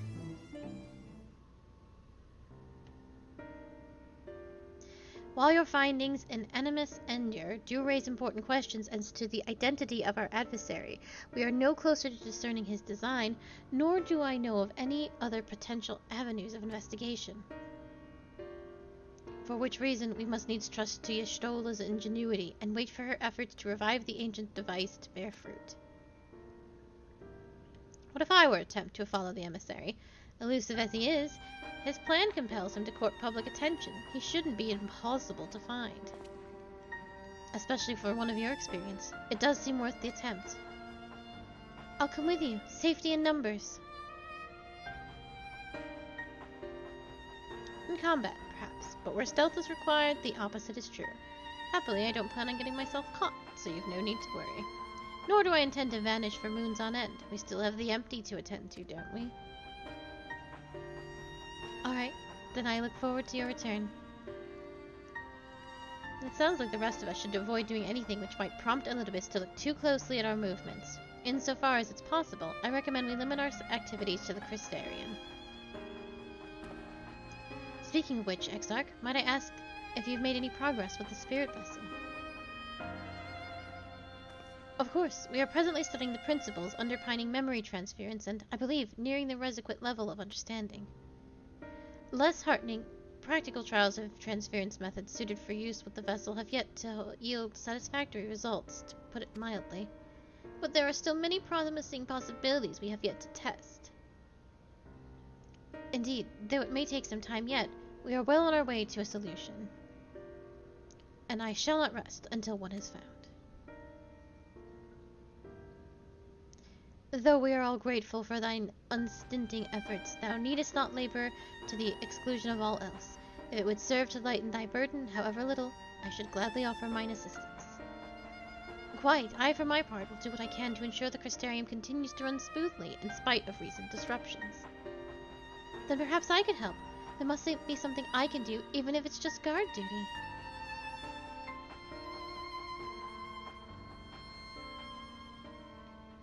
Thank you, all of you. I shall breathe easier for your assistance.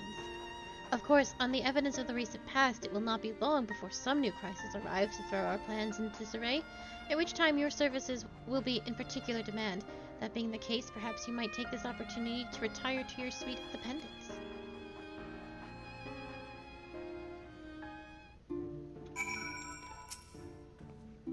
I will accompany my brother and make sure he doesn't get carried away. You will do as you're told and get some rest. Both of you.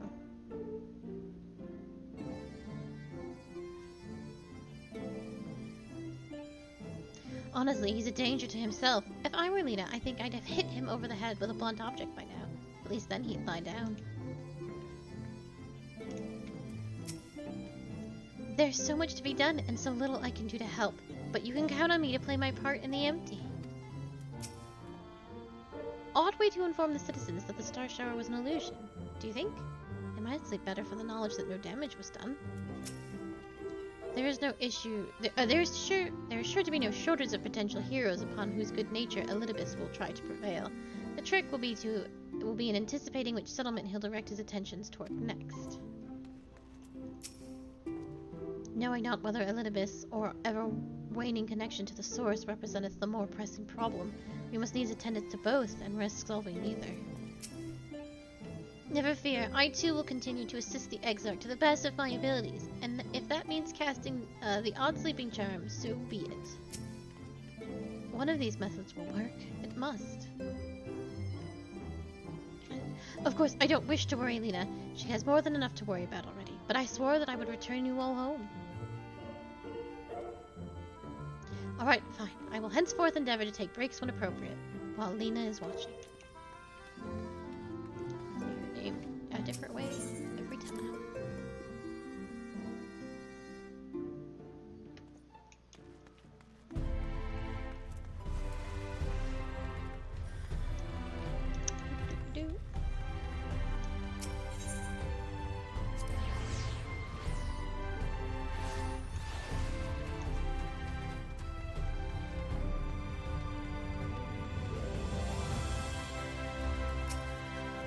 A pleasure as always, Mistress Yana. I am relieved to see you went unharmed in the earlier commotion, though if I may, you do look somewhat weary. I presume you will be retiring to your suites? Very good. Do let me know if there's anything you require.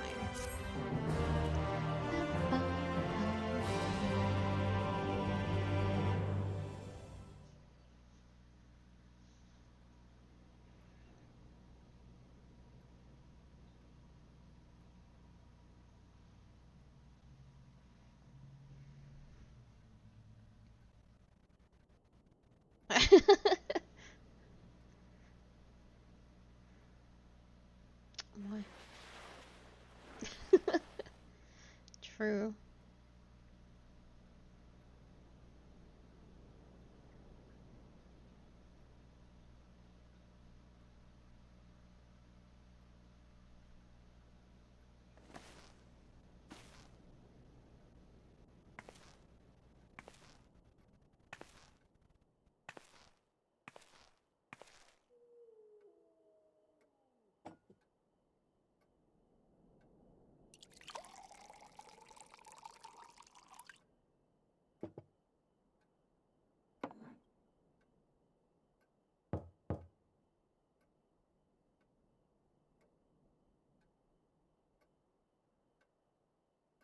Mr. Shiana, it's Gilnard, from the Wandering Stairs.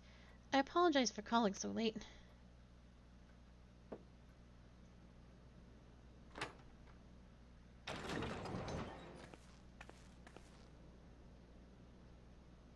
A friend of yours was asking for you. You remember them from that business with the cardinal virtues?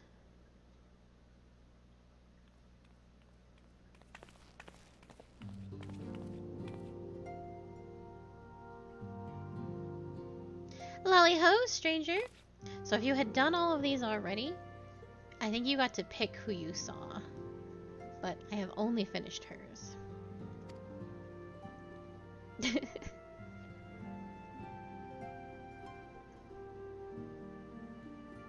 So there I am, minding my own business, quaffing my ale when I hear a ruckus outside, and then clear as day, warrior of light. That sounded like trouble to me, and I knew that if anyone was going to trouble herself over that trouble, it'd be you. So I gave Galnier the old, but I'm your best customer routine until he agreed to bring me here, and now I know where you live. Great, ain't it?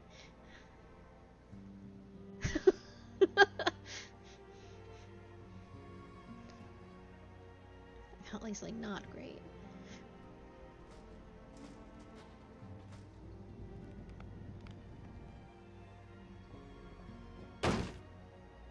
Some bastards walking around wearing Ardbert laments Ardbert like a second-hand jerkin?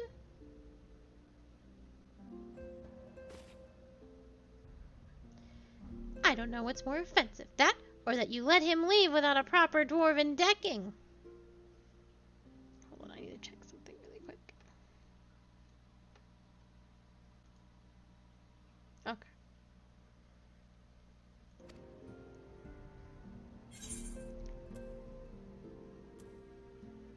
A certain Hobson refused to teach me.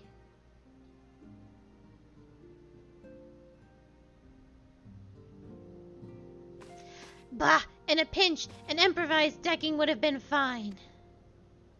Tell you what, I'll show you how to knock that bastard flat on the blink of an eye here and now. Taboos be damned! After all, we ain't about to let him keep on like that, are we? Pretending to be Ardbert. Laments Ardbert.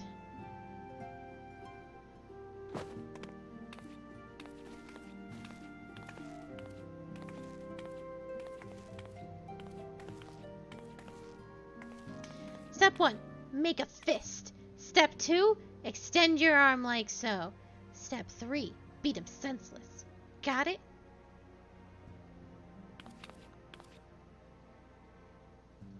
Good. Now make me proud.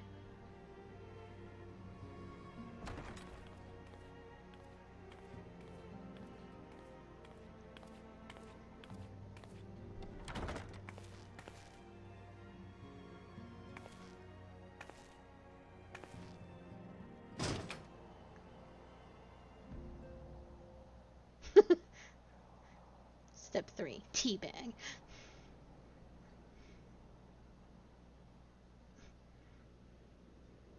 Oh yeah! Smash the button. Smash the crouch button.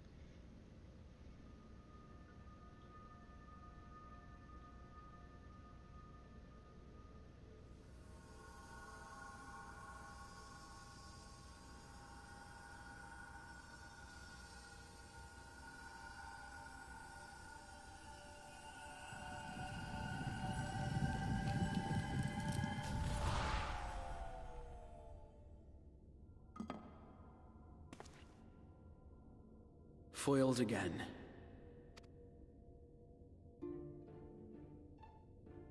If I cannot imbue the infernal thing with my power via magical means, we may need to devise a way to infuse the vessel with my blood after all. Get foiled, idiot.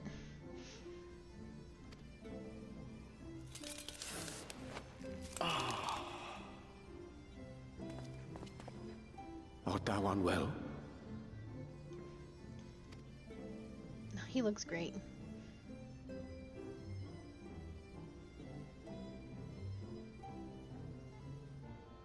Oh, perhaps a brief respite. It wouldn't do to overtax yourself.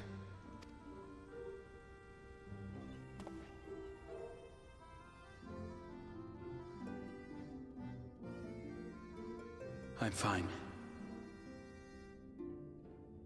And given to stubbornness, I'm afraid.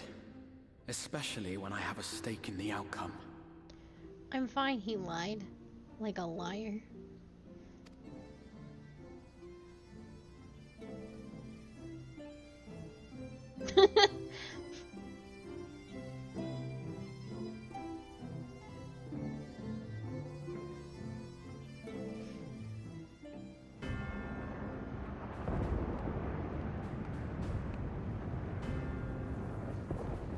Amarats.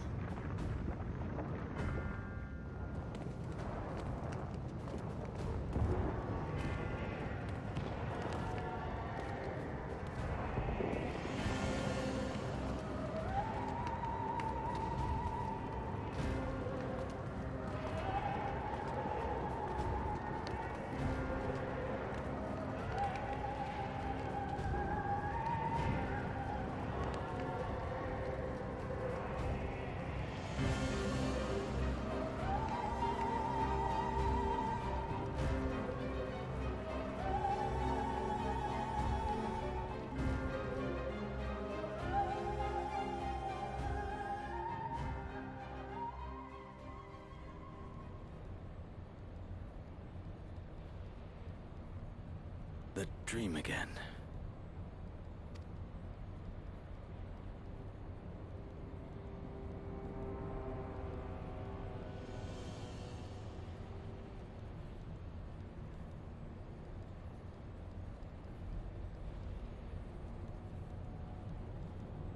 A recurring dream. They do so fascinate me. Might I trouble you for the details? Do you recognize that voice?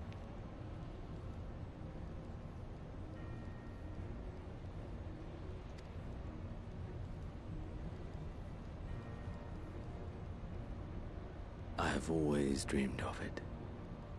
Fire falling from the heavens, and the city, nay, the whole world ablaze.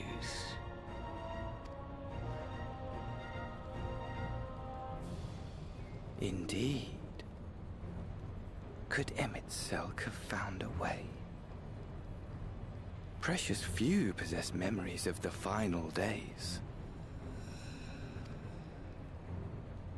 The final days?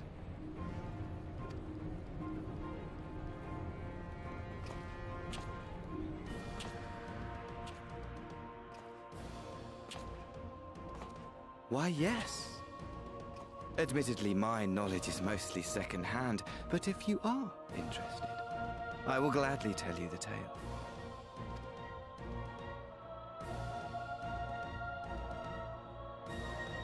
The tale of the world's end.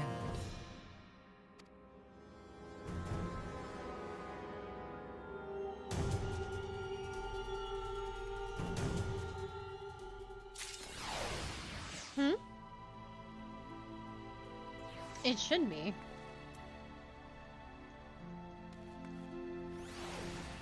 I have told you. We have met that character before. Alright, miss.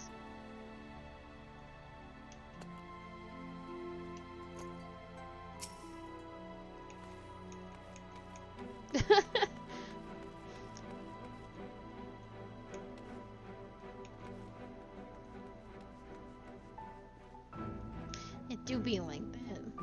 My hair is constantly clipping through everything. My ears are in a constant state of clipping through my staff. Look at this. Anyway, now, that was patch 5.2. Do you want to go do the trial fight, or do you want to go do Eden?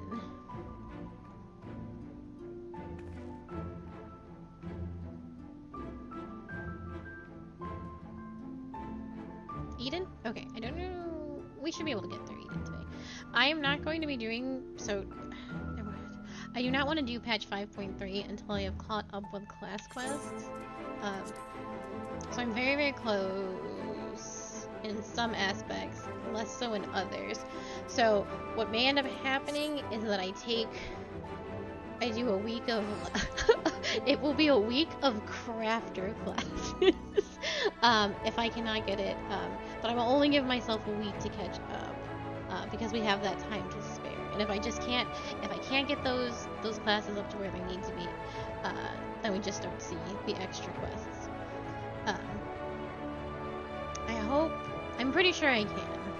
So we will not be jumping straight into patch. I will try and make the crafting as painless as possible, but to Eden, and that will be starting in Mordseek.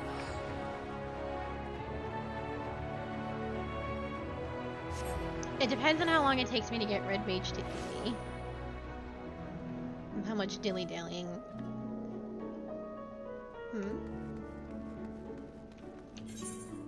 Spirely is very... Spirely is continuously funnier than me in my own stream. Alright, we talked to Yellfort. Yellfort has arrived in Mordseek bearing pertinent information. That information could also be permanent.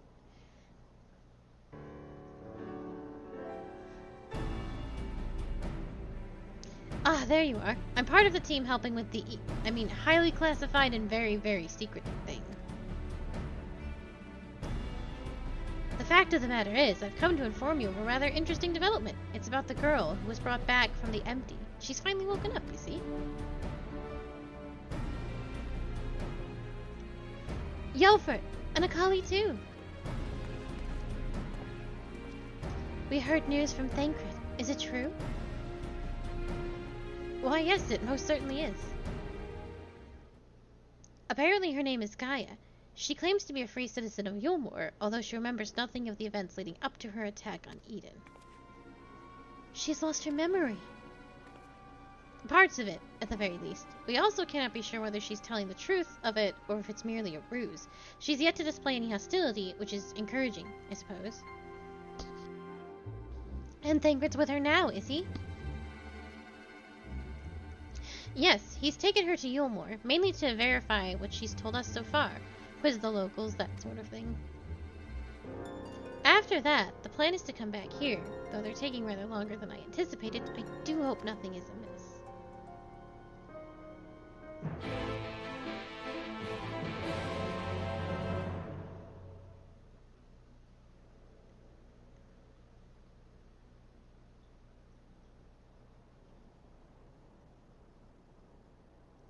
Good grief, are you always this slow? At this rate, it'll be dark again before we know it. The night sky returning is all well and good, but it does make each day seem awfully short. And are you still dragging your heels back there? At least act as you've got a purpose, would you?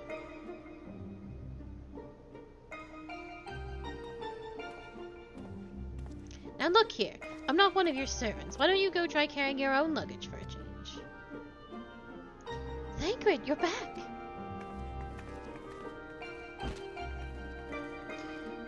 You're a lot, you lot are a sight with sore eyes. Yes, even you, Urianger. Gaia and I have just finished shipping her personal effects from Yulmore. I'm glad we could finally meet. Properly, I mean. So, did you learn anything useful? Other than where she lives, not an awful lot. Her supposed neighbors barely knew the first thing about her. Hell, she barely knows the first thing about herself. Her recollection of her life in Yulmore is patchy at best.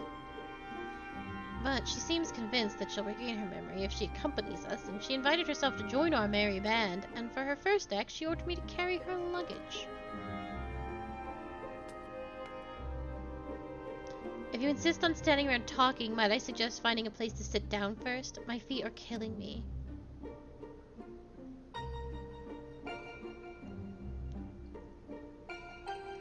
And perhaps you should have chosen more sensible footwear. Still, it's not such a bad idea, shall we? Her heels are so good, though. Her whole aesthetic is very good. Do you know who she was designed by? Tetsuya Nomura. The man who's behind the travesty that is Kingdom Hearts. And who has designed many Final Fantasy characters throughout the year. Eden is actually, I believe he's the art director for all of Eden. I can't quite remember. Well, I've given you my impression of Gaia, but I would be interested in hearing your opinion. Go on and talk to her and see what you make of the situation. I've got so many things I want to ask, but I probably shouldn't bombard her with questions.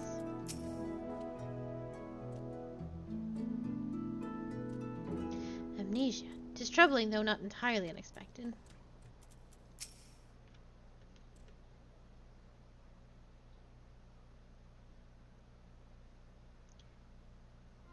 So you don't remember anything at all? Not attacking us, nor falling unconscious?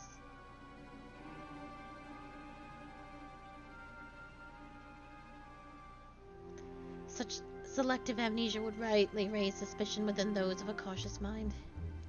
Yet if she doth speak the truth, it would lend credence to my current hypothesis, though admittedly some further. Not now, Urianger. She's only just woken up. We don't want to bore her back to sleep. In any case, I prefer to follow my instincts, and they're telling me that Gaia means us no harm. After much deliberation, I thought it only right to let her know about our work in the empty as a sign of goodwill. After all, trust works both ways. Though I would ask you, Akali, not to let your guard down just yet.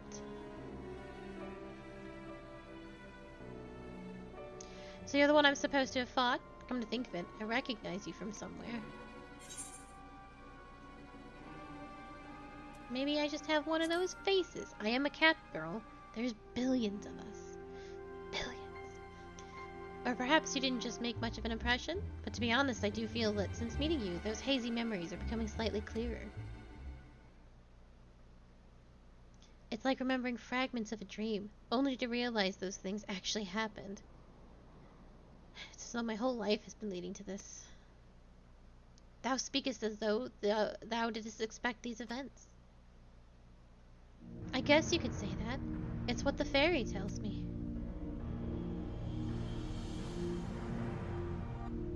I can't see it, but it's as though there's someone else inside me, and I can hear its voice in my head. It whispers to me and lets me use its power. Magic, I suppose you could call it. Not that I know much about that sort of thing.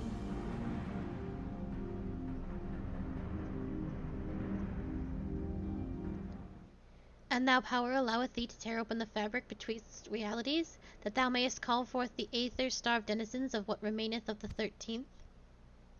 What? What was that supposed... Was that supposed to mean something, or are you just spouting random words at me? Honestly, I don't know how you put up with all of this. I've only just met him, and his insufferable prattle is already giving me a headache. Gods, I still can't believe I'm having this conversation. And to think that I was flying about in a suit of armor waving a sword. That doesn't sound like me at all. Someone else inside you. Like Minfilia was inside me.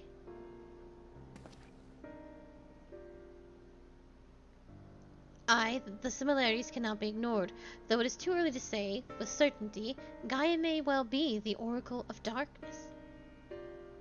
The Oracle of Darkness? What does this mean? It means you may have been right when you said this has something in common, that she has something in common with Emmett Silk. Those who have been used as a living host by an Ascian have no recollection of events that occurred during their possession. This I know from personal experience. But Gaia seems to have some memories still, even if they're a little hazy. Moreover, she has remained in control of herself, even when she heard the voice within, much like you and Minfilia. And though Reen was very much her own person, Minfilia's presence did exert a change upon her outward appearance, granting her hairs and eyes a hue akin to our dear departed friend. It is therefore not unthinkable that Gaia's raven locks may be manifestation of the darkness which hath come to reside within her. But I was born like this, and my parents, they both had black hair too.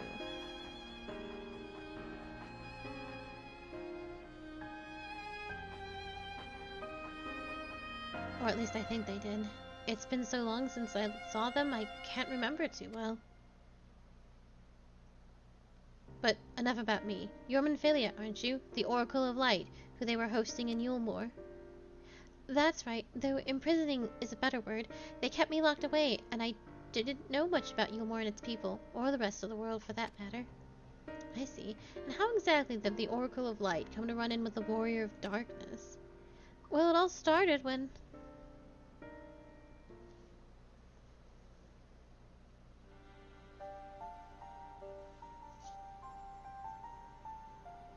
Yes, I still remember the day everyone went raving mad and Lord Vothry fled. Everything after that is still a blur, though.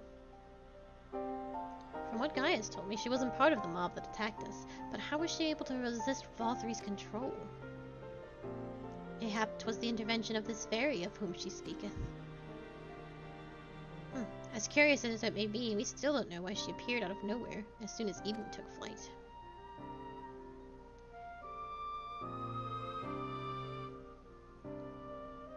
This is just a guess, but I'd say that the fairy reacted to it in some way, and for whatever reason made me go after it. Yes, that seems like the only explanation. I don't know about you lot, but I've had enough nattering. I'm going back to Eden. But what? But why?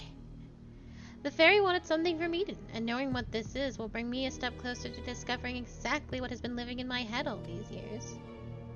Besides, my memories aren't going to restore themselves, and certainly not through idle chit-chat. So I'm going, and that's that. Gaia, wait! Insufferable, utterly insufferable, and yet we can't well leave her on her own devices. Come on.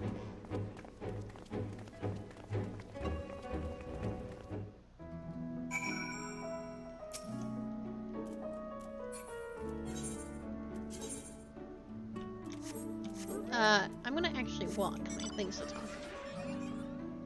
So, this raid is based heavily on Final Fantasy VIII.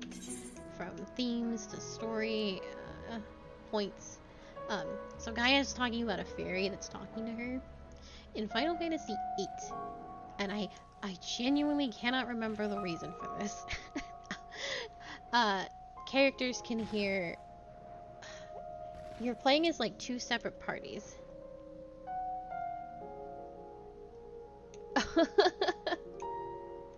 That I can go do that. You play as like 2 separate parties that can kind of hear each other's thoughts. And so when you're playing as this character, oh no, his name is escaping me. It starts with an L. Uh-oh. Lugina? You can hear Squall's thoughts, and Squall sort of like making quips and comments with everything that Lugina is doing. And I think it works the other way too, that Squall can hear Lugina's quips. And Selphie calls this experience a fairy talking to her. She's like, oh, the fairies are talking to us. She can't have gone far, especially not in those heels.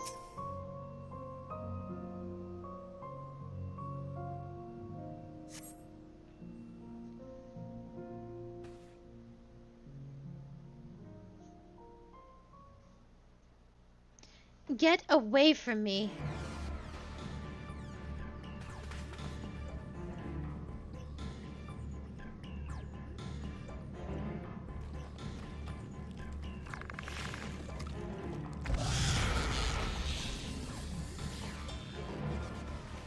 Gaia.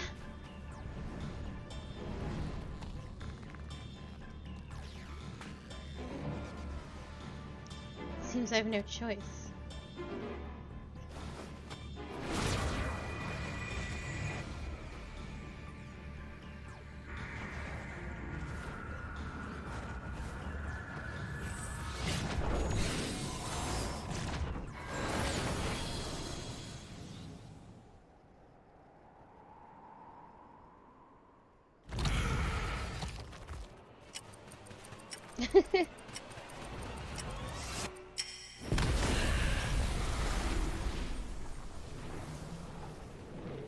Gaia is very good.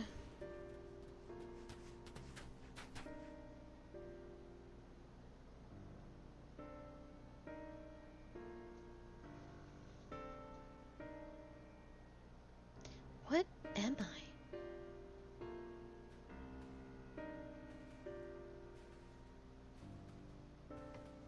What is she?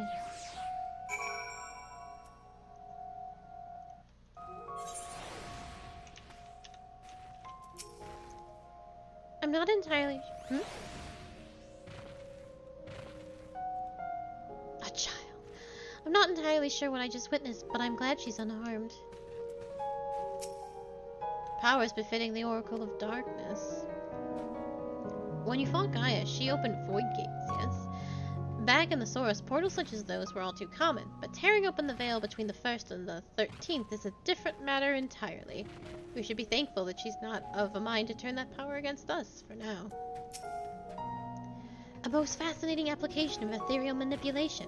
The destructive blast did manifest a significant span of time after the initial casting.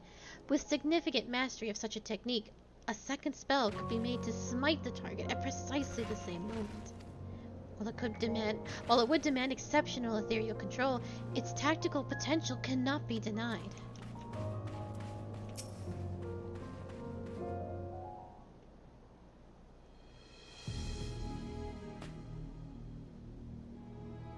What are you all gawping at?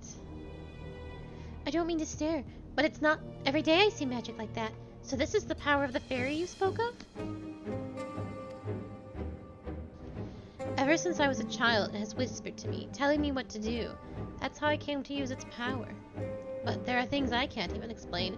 Holes ripped in thin air, terrifying creatures crawling out, ghastly-looking blades and armors appearing out of nowhere. but worst of all is the dark energy that comes from inside. This power, it feels as though it's only flowing through me, and never truly mine. And even when it answers my call, it always takes a few moments for the spells to work. So in summary, you don't have control over the magic. Well, it's not as if I've ever tried to control it. I haven't made a habit of fighting wild beasts. Unfortunately, it's part and parcel of traveling through Almarang, and while I understand that you want answers, you're not going to find them unprepared as you are. But if your heart is set on this, then we'll help you. Reen, think about what you're saying. You're seriously considered taking Gaia to see Eden. There's no telling what might happen if she loses control again, so the safest option is for her to stay away while our work is done. Somewhere we can keep an eye on her. You must realize it's for her own good.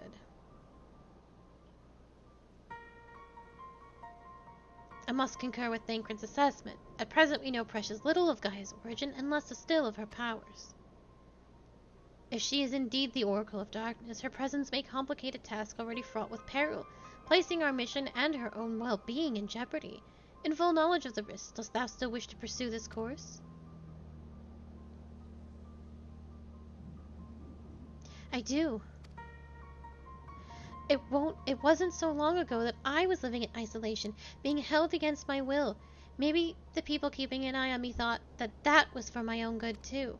But if we shut Gaia away for our own convenience, we're no better than Vothri and Vranjit. I've learned that when someone is in need, we must reach out a helping hand, not push them away. Now it's my turn to do for Gaia what you've all done for me. Even knowing the danger that lies ahead, I won't choose the easy way out. This is the path I've chosen. Is that good enough for you? Well, can't say fairer than that. How about you, Ariange? The light of thy spirit doth burn bright. Mine apologies, my dear, but we felt it necessary to test thy resolve. Let it suffice to say, thou hast left no room for doubt.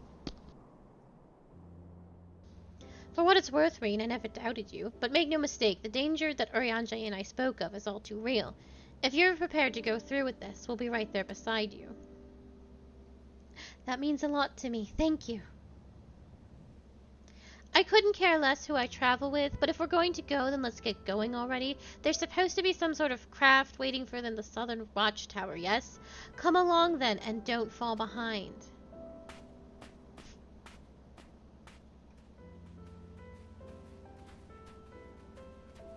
We're not all gonna fit in the car. That's a 4-seater mount.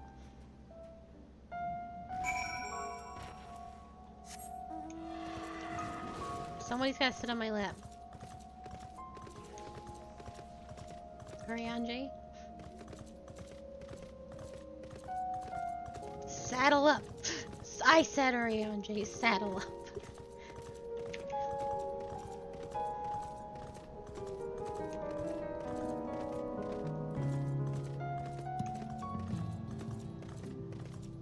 I don't care what Ariange means. And I need him to stop lying every 5 seconds. So until we come to an accord, no leggy room for Ariange.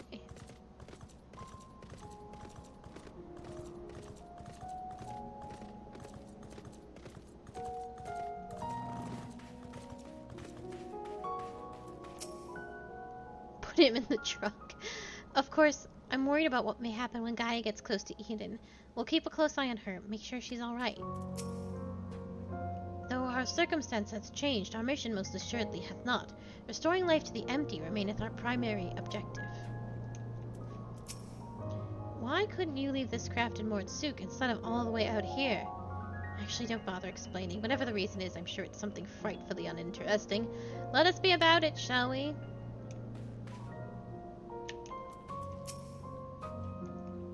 It might be a bit of a tight squeeze with the 5 of us, but we'll manage. Perhaps Ariange can sit on top of our luggage.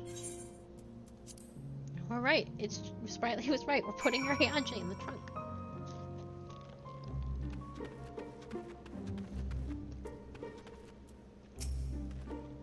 I had hoped that during our absence, the rebalancing of ambient aether might work for further change.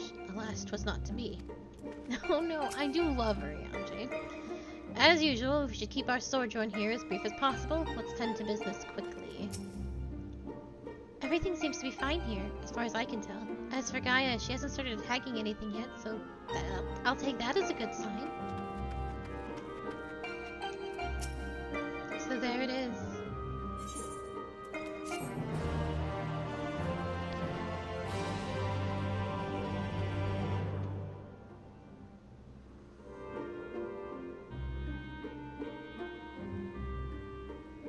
Eden, where will I find the answers I seek?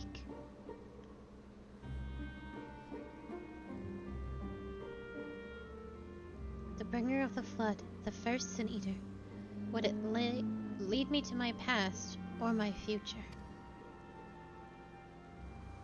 Where it awaited on the path ahead, I couldn't say, but I had no choice but to take the first step.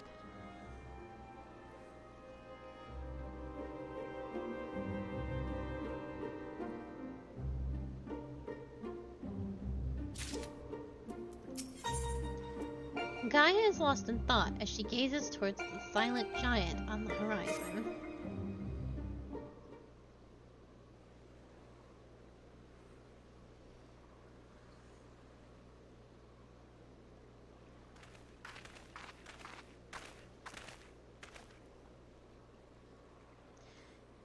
I know what it's like.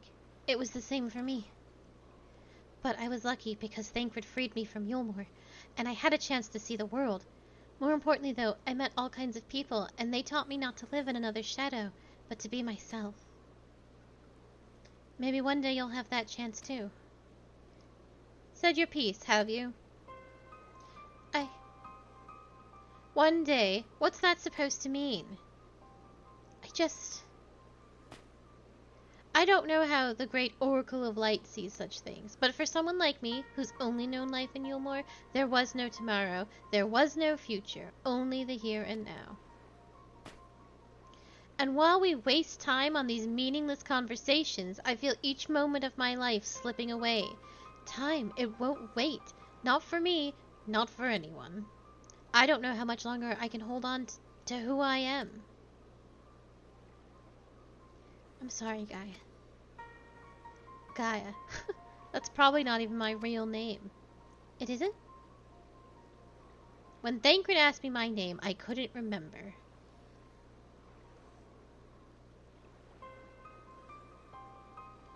That's when the fairies whispered to me, Gaia. But if you grew up in Yulmore, surely someone there must know who you are. Everyone I once knew has either disappeared or been turned into a sin eater. Those whose faces and names I still remember, that is. In the end, we found not a single person who so much as recognized me.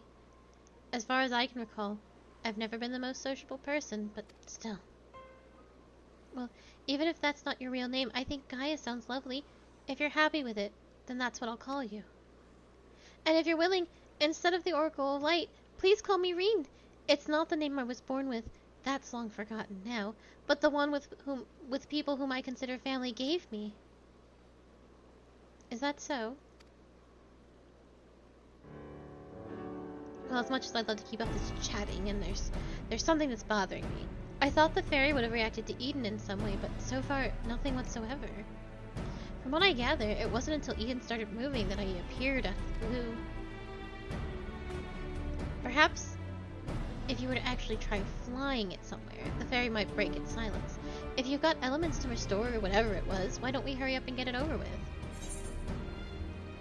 At once, your ladyship. Aye, it may be best to resign ourselves to her mannerisms. A good thing we're not wholly unfamiliar with attending nobility, given certain company in the scions. Of whomsoever dost thou speak, I wonder? Alright, everyone. I think we've talked for long enough. If you're ready, let's make our way to Eden.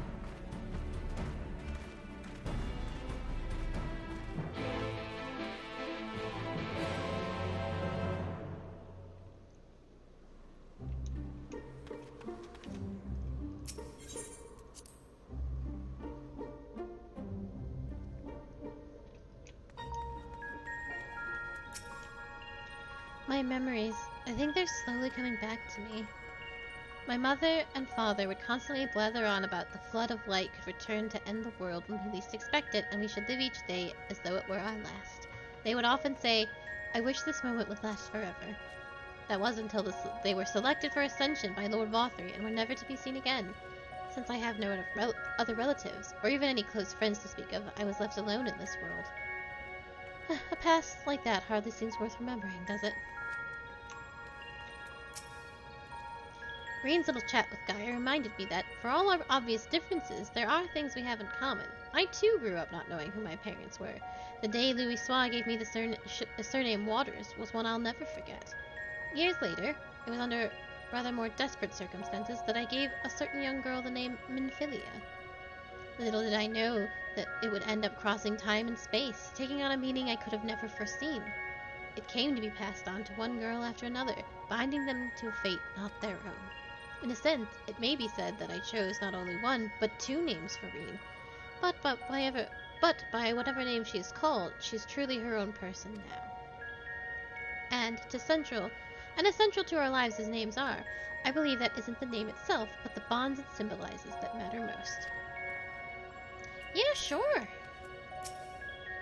Absolutely.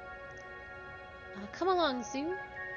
I've done some reading about the land swallowed up by the flood, but it's no easy task to find locations with a dominant element. I'm glad we have Urianger to point us in the right direction.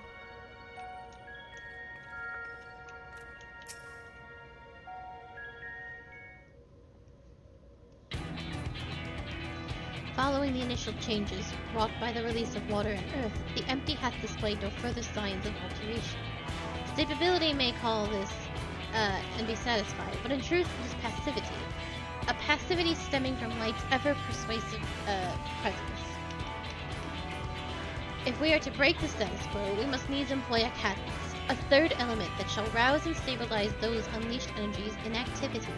Therefore, I propose lightning. So the primal would be Rabu, yes? From what I've heard, he's a guardian of the forest and not particularly keen on conflict. But you've actually fought him, haven't you?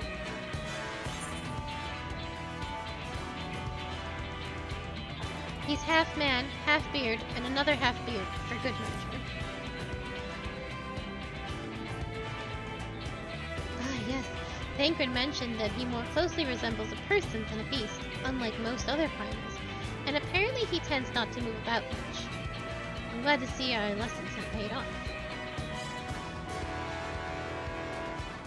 Well, it's like you say, if you want to call forth an accurate representation of a primal, I should picture it in my mind as clearly as possible.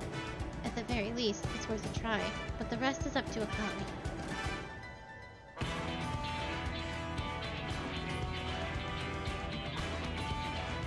In order for this to work, we need to actually fly somewhere, yes? So rather than sitting in one spot while you exchange antidotes, why don't you get this blasted thing moving first? One must admit the suggestion is not without merit. Might I suggest the Gandorf Thunder Plains is our next location.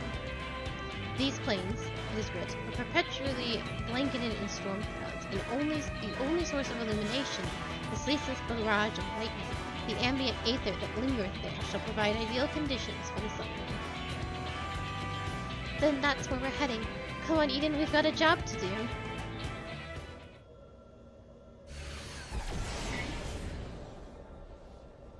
This should be as good a spot as any. Alright, Akali, whenever you're ready.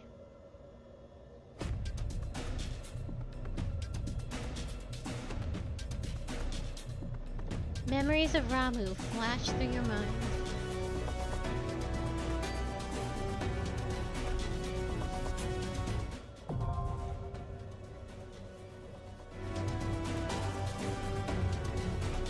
I have not done the normal version of this fight in 1,000 years, but I know the savage version like the back of my hand. I could do it now.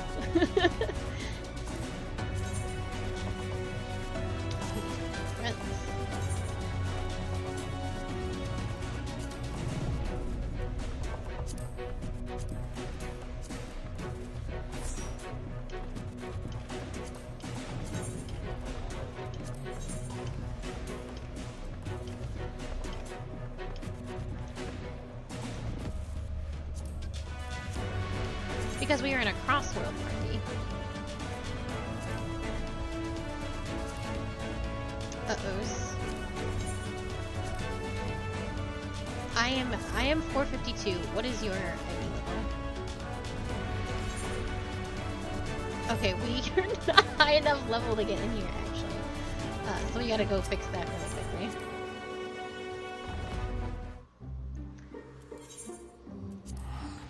Yeah, so... Get foiled. I think our weapons are going to be a problem. I went to Gridania, and I meant to go to Yulmore. Yeah, we need to go to Yulmore. Yeah, we're gonna get that figured out. We're just a few points short.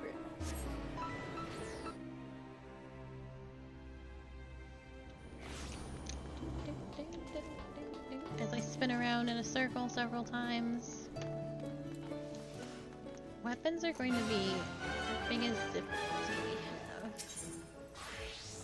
So, we don't have a lot of revelation, but we do have 490. Okay, so we're gonna get Crystarian stuff and replace, if you have any of your weathered stuff, that needs to go.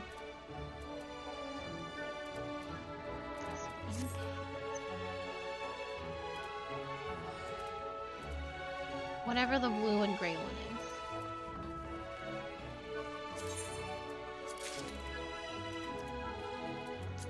All I can do, but it should be enough. Oh, please tell me I bought them right here. Oh, I did. Okay. I just had a panic.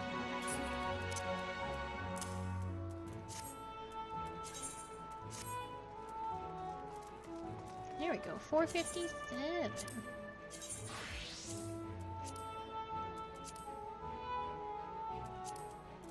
You need to go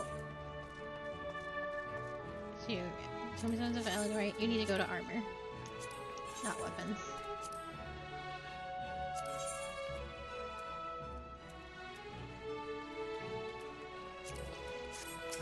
No, our weapons are going to be a problem. We can't afford weapons. We need 1,000 tomestones, and we need to do E8S like 4 times. Not E8S, E8. So the final one of this tier.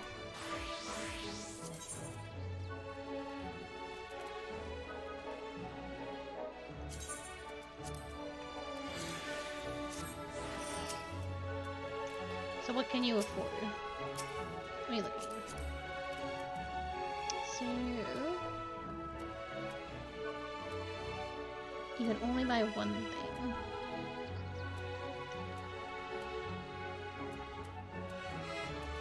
Yeah. You should get rid of... you should get a ring. You should get boots. No, you should get boots or a glove, for sure. Boots, glove, or ring.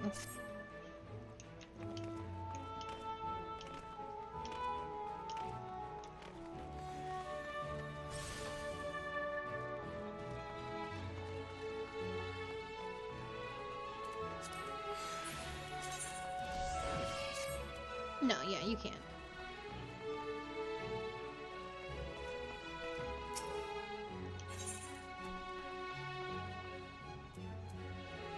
God, I need new pants. Yeah, you can only afford one. Regardless of what you get, you can only do one. But that should get you to 455. So just let me know when you have those booties on. Okay, let's try that again.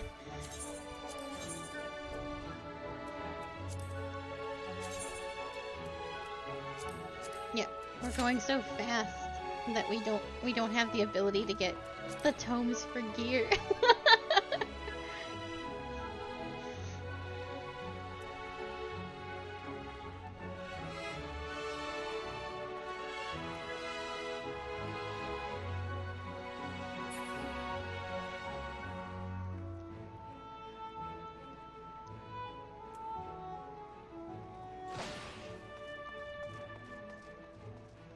I hope I get pants. What is your top again? Yes. I know. I don't know what the 480. Okay. 490. Okay. I'm gonna have you not roll on top pieces again, because 480 is still really good. Yeah, 480 will be better than, because it's high quality. It'll be better than the Eden gear. So don't roll on top, but you should roll on everything. Don't roll on top and don't roll on boots. And we should be good.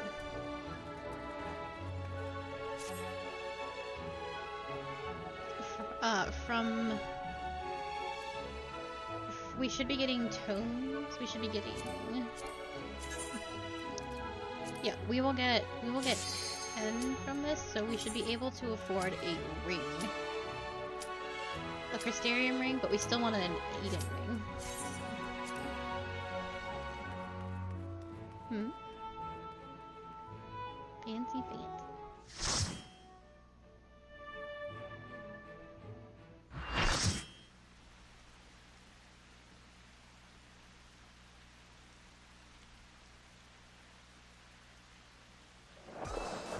There's no turning back. Get ready! You remember what Ramu was like, right?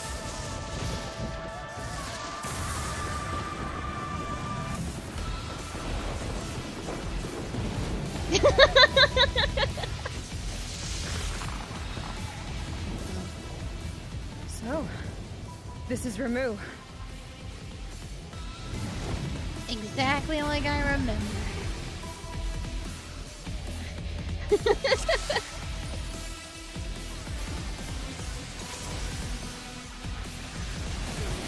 Alright, I will do my best to call out this stuff.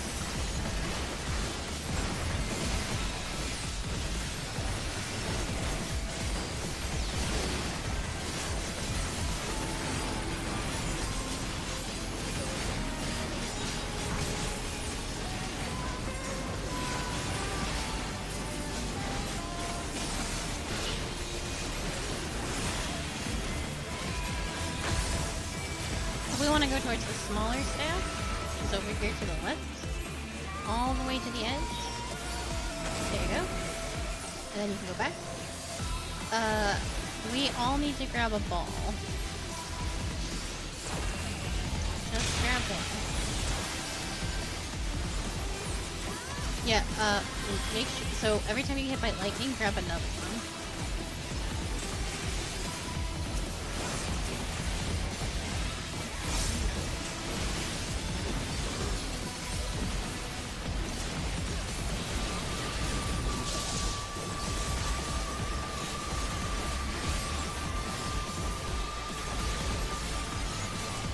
Try not to take balls super close to the main tank, so that, right, so they don't have to run far. Okay, so we want to get in between these two lines.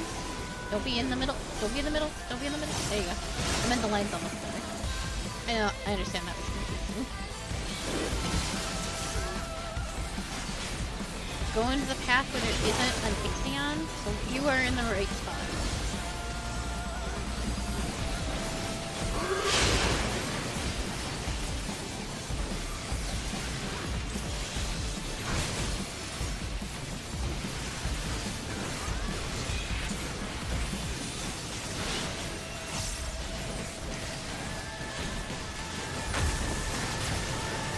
Towards the small one over here. We need to go pretty far back in the corner.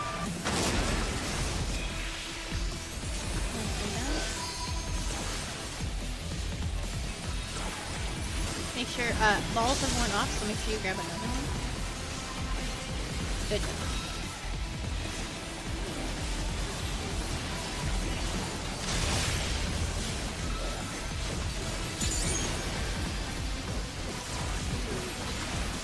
Yeah. These will follow somebody, so just kind of dodge as you can.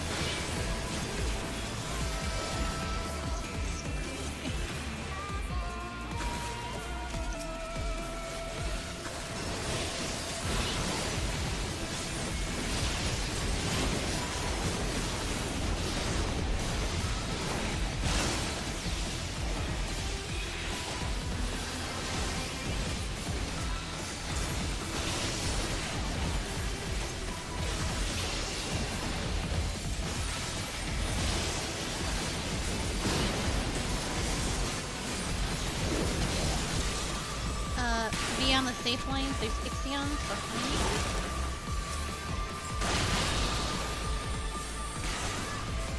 There you go.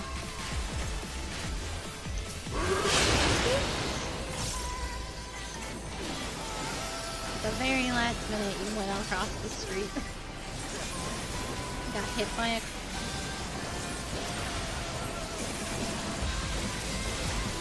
You have 3 bone sticks. Just take care. Put on defensive cooldowns if you want to.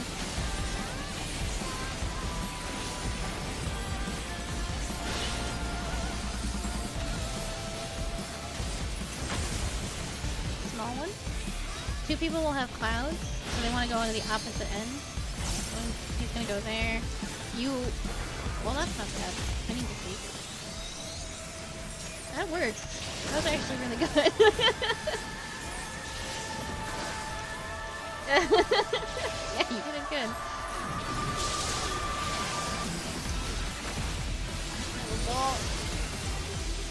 Yeah, you're supposed to put them in each... Yeah, no, so... What you do is you go to the safe side and you put one in each corner. But that works too.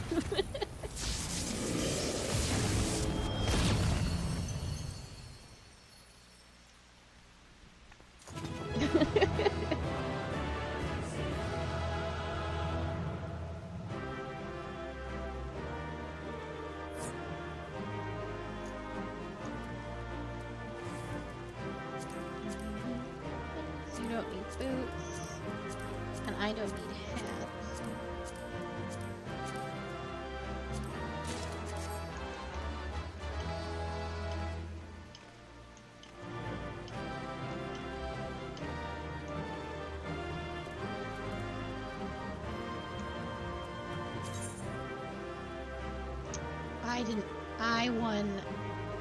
Well, there's still 3 boots, but... Right. Ooh, there we go.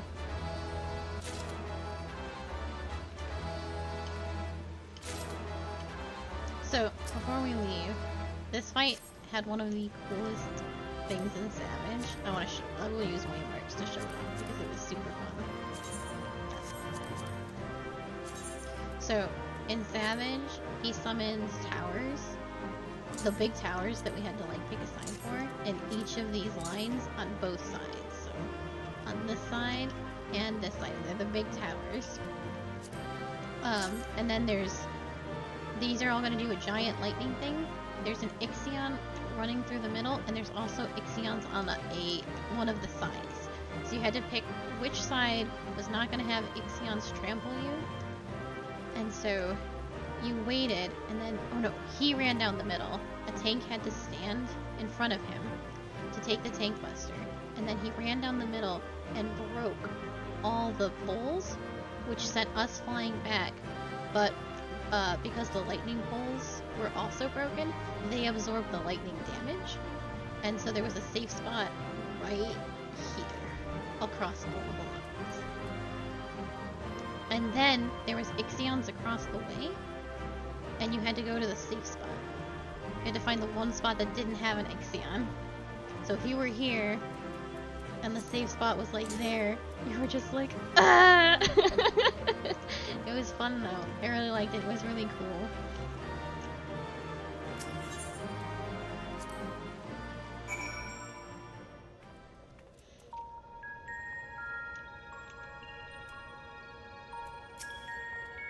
I had my eye on Gaia the entire time you were fighting Ramu, and besides the sort of reaction you might expect from someone watching you take on a half-man, half-flying horse thunder god, I didn't notice anything out of the ordinary. Yeah, I always got farthest too, and I was like, oh Jesus. I was always farthest out healer.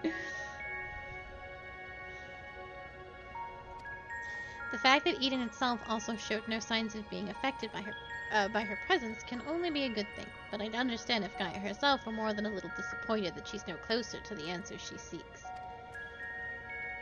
God, it was always last healer, furthest away spot, every time.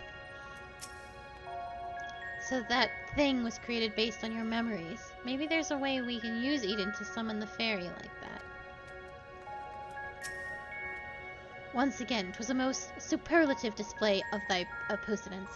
Now I could not fail but notice that that body did belong to Ixion, fabled equine embodiment of lightning. Hast thou perchance encountered the beast? And why is thou did combine them both? I thought I was prepared to expect anything, but I didn't expect Ramu to turn out quite like that. Appearance aside, he was quite aggressive as well. The self's belief in him as kindly guardian clearly makes a difference to his temperament. Anyway, I'm just glad it's over. Let's get back to the camp and see if anything's changed. Oh, Yeti. It doesn't matter what you grab. Just throw it into the chest.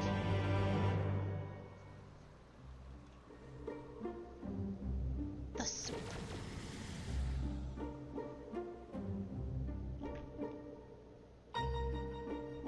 It looked the same. It is purple. Huh, the crystal's a different color, but apart from that, it all looks the same. It may look the same, but it feels... Oh, excuse me. It feels different. I have the hiccups. It may look the same, but it feels different. The air has grown slightly more humid, as it does before the rain. Thank you for the sippy. I have to say, I'm not exactly prepared for wet weather. If Eden can control elements and so on, can't you tell it to send those clouds somewhere else?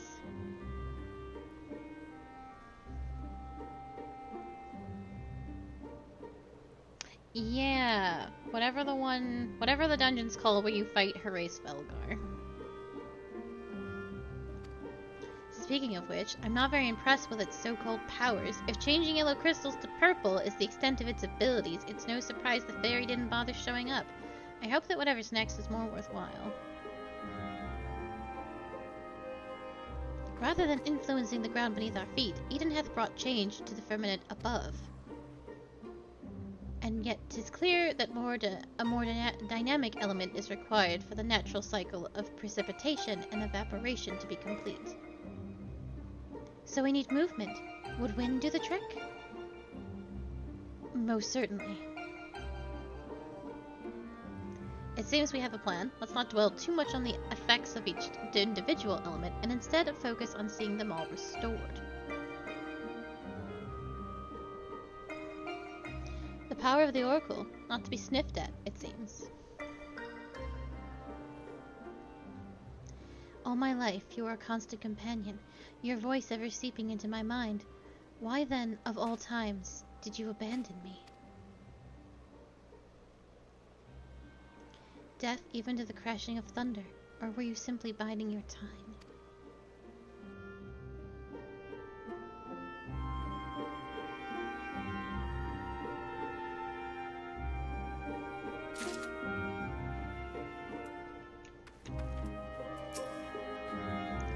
One plan fails to achieve the desired effect, so you move on to the next with minimal brooding and prattling. Seems we're finally learning. I'm not sure what I was expecting to see after restoring the lightning element, but I did feel a little disheartened. Still, as Thancred and Ariange say, there are changes taking place, even if they are not immediately obvious. As much as I bemoan Ariange's long-winded explanations, we'd be lost without him to take care of all the ethereal science and whatnot. Obviously, I'm quite sparring with my praise, but I wouldn't want it to go to his head. Ariange's knitted brow almost certainly spells trouble, namely for you.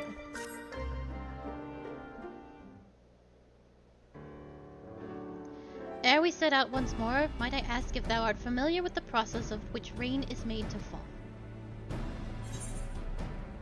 It's an Alagon conspiracy!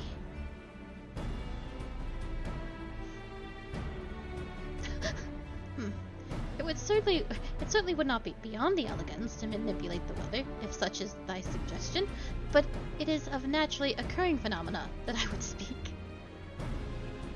With the restoration of our first element, the empty was once more blessed with the most essential ingredient to the cycle of precipitation, water. Under normal circumstances, the heat existent in the atmosphere would cause water to evaporate from the land's surface. as invisible vapor, it is borne by the wind high unto the firmament, where it doth condense as clouds, before descending once more, returning to the land in the form of rain. It would seem we need wind-respected aether to create more clouds. That it hasn't rained yet must mean there aren't enough. And even before that, we need fire aspects of aether to make the water evaporate. It seems to me that one's not much good without the other. Why don't you just draw up both elements together? You're suggesting that Akali fight two demi-form entities, each one as deadly as Ramu at the same time. Do you realize how absurd that is? And yet, 'tis a notion that doth warrant further consideration. Oh, you can't be serious. Cast your minds, if you will, to the elemental wheel I did show you in the bookman's shelves.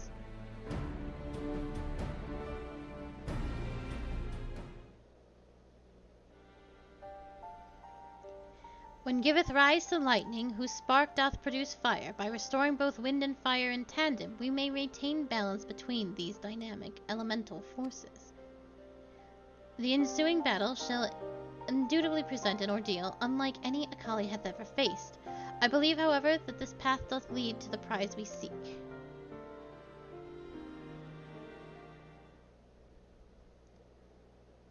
Oh, so perhaps it's not as absurd after all, eh, Thancred?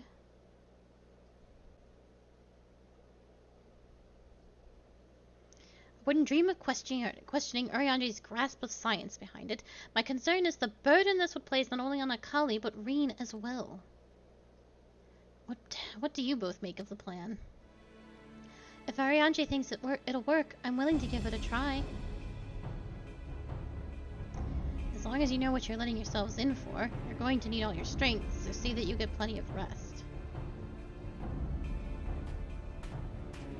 Gaia!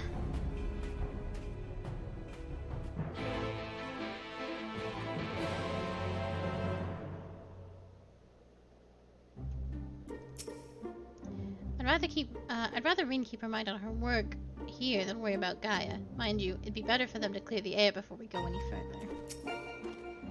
I have selected a location in which wind and fire aspected aether lie dormant, though I shall wait until Reen hath completed her preparations ere I dispense with the particulars.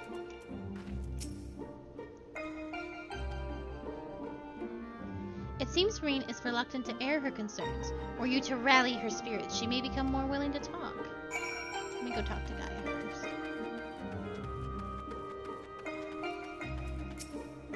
I can't stand all of this waiting around. Having grown up in Yulmore, I'm used to only living for the moment.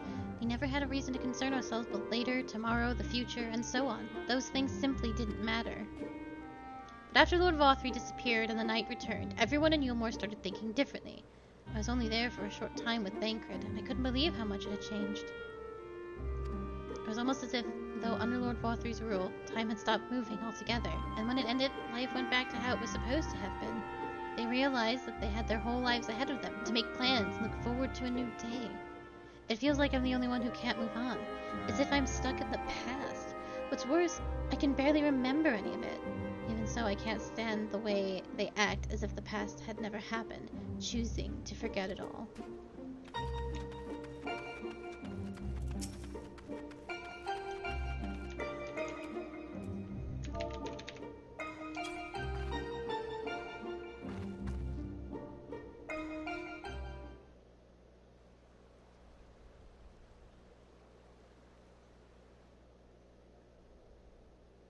Yes, you're right. There's no use trying to pilot Eden while I've got other things on my mind.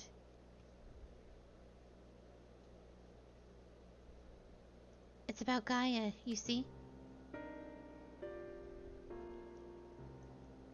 The truth is, apart from Alize and Elfino, I hardly know anyone my own age. I thought that I should make an effort to be nice to Gaia, but, well, you've seen how she is around me. I understand that she's got her own problems to deal with, but I thought that maybe I could help her in some way. It's not my place to intrude, and I shouldn't probably just leave her be, and I should probably just leave her be until we finish restoring the elements. After all, that's what's most important, isn't it?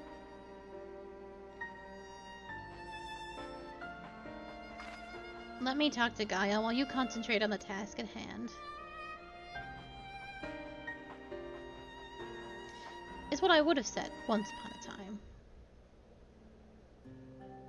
It seems to me that you're the one best qualified to take care of this little problem. I know she can be a bit prickly, to put it mildly, but if anyone can get through to her, it is you.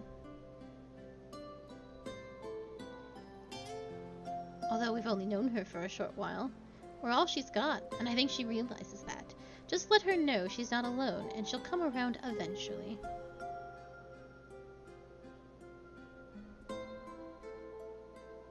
Alright, I'll give it a try. Do you have any advice?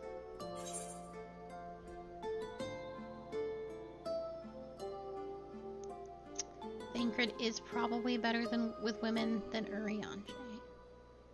Thancred certainly has the gift of gab. He'll know what to say.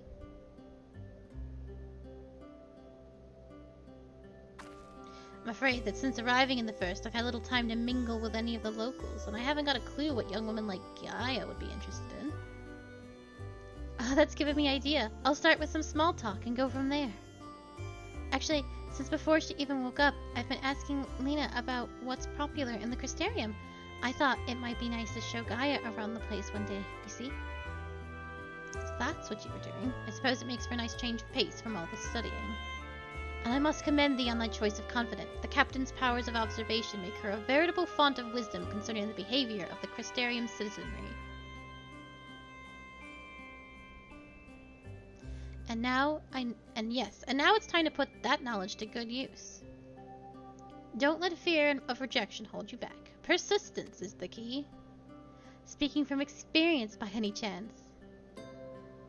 Whatever do you mean? Lessons learned from days spent in pursuit of ladies fair, one might suspect. God, you couldn't help yourself, could you? Alright, Thancred, your secret's safe with me. May I remind you that the reason we're here is to create a better future for everyone in the First, which includes you and Gaia. While it might not be on the same scale as bringing life back to the empty, if you're able to befriend her, that will be another way of contributing to a brighter tomorrow. So, go on. She's waiting for you. Alright, wish me luck. Reen is ready to approach the decidedly unapproachable Gaia. You had best observe the conversation from within earshot.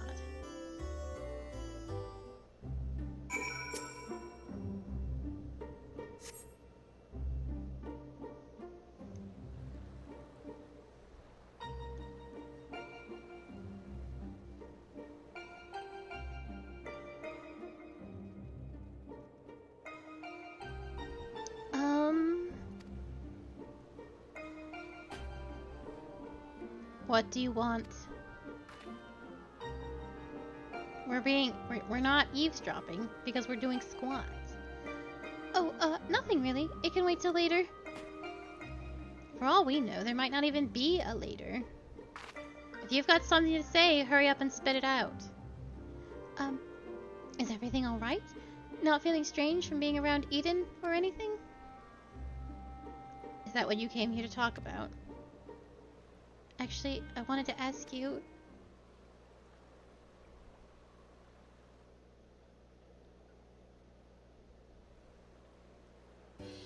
Would you like to go and have coffee biscuits with me?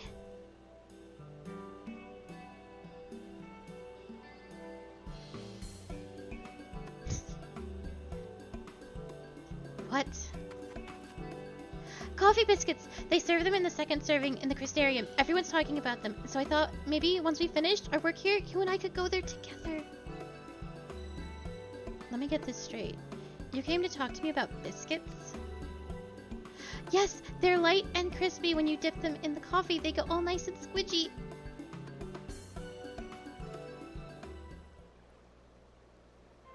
The only reason you're even interested in that in the first place is because everyone else is doing it. Can't you think for yourself?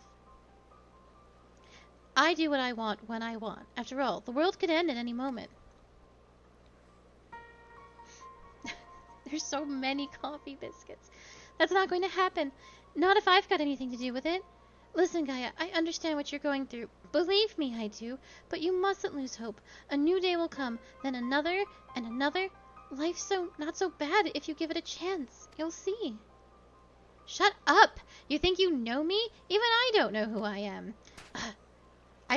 Until I find the truth, I'll never be free. Then we'll find it together.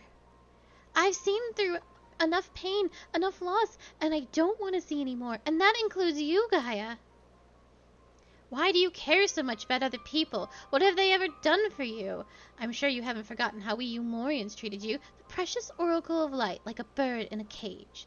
And yet you act as if none of it ever happened, so forgiving, so selfless. You and your family brought back the night sky, and you finally had the chance to lead a normal life. But instead, you're flying around a giant sin eater trying to turn a barren wasteland into some sort of paradise, and for what? I may not remember much of my past, but I'm fairly certain I've never heard of anything so ridiculous. Out of morbid curiosity, I'll see it through to the end. But if you think that makes us friends, you are very much mistaken. Gaia!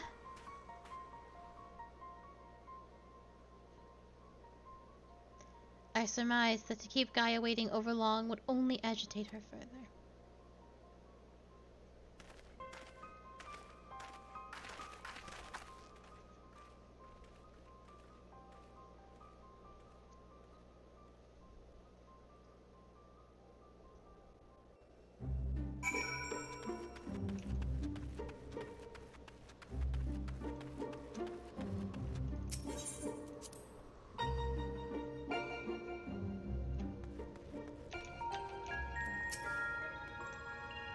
Not you as well. Look, I've had enough small talk to last me a lifetime, so don't even bother. I believe you have a job to do, yes? Then be quick about it.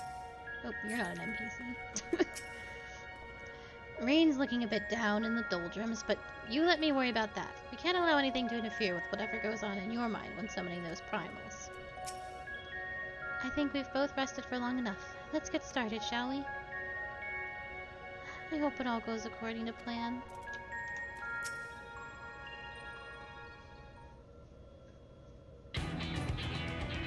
To defeat the demiform manifestations of both wind and fire shall require every last mote of thy strength.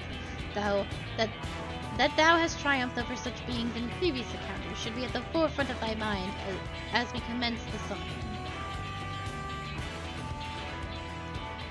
Where are we going this time, Ariane? The place called Asheville doth satisfy our requirements. I believe. The fables speak of travelers sweltering beneath the blazing heat of the midday sun, while after nightfall, slicing winds did tear at their cloaks. I see. Hopefully it won't be quite that bad when I draw out the elements. Rain, my dear. May I remind thee that to focus is not the same as to deny other thoughts. Whatsoever it is that troubleth thee, thou wouldest be better for acknowledging it. Yes, you're right, of course. It's Gaia that I'm worried about. That as well. May thy concern for her lend thee yet more strength.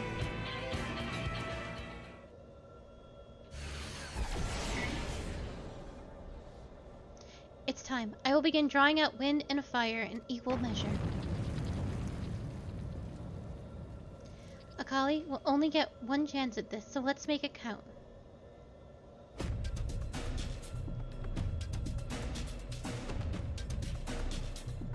Memories of Garuda and Ifrit rage through your minds.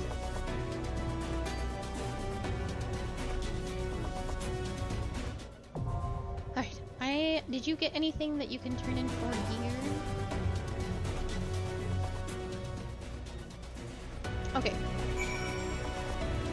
Okay, we should go we should go get those. Because you are gonna have to tank.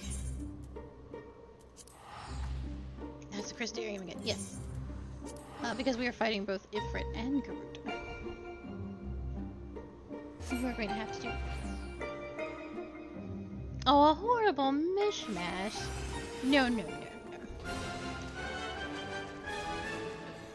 That would be crazy.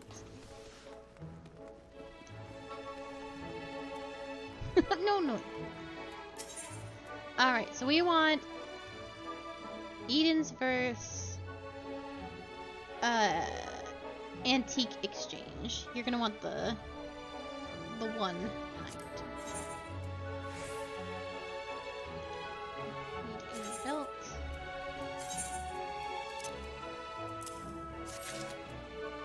I think I will get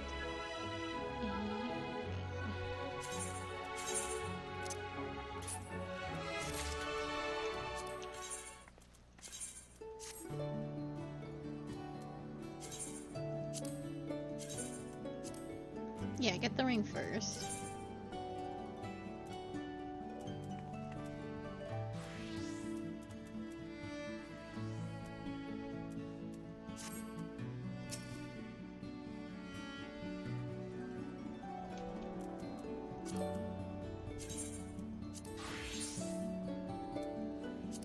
You take your time.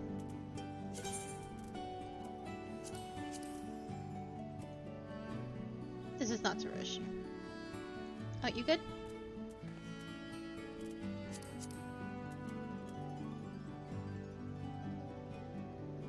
Did you get your ring on? There you go.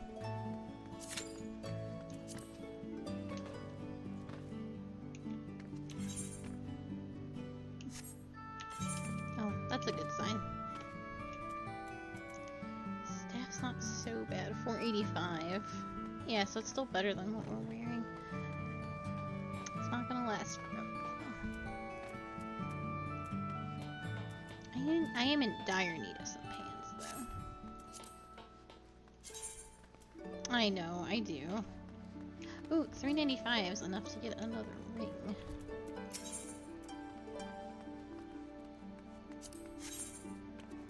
I think? Yes. So I'm gonna grab the Crystarium ring.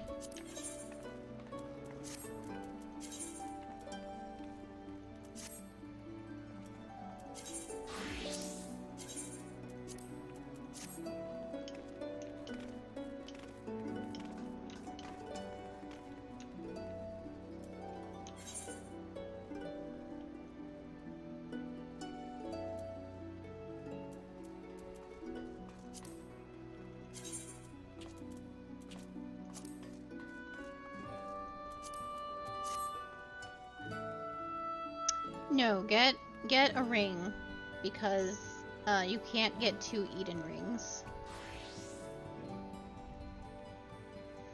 Yeah, so it's different. Now that we are current stuff, you can't have 2 of the same ring. That sucks.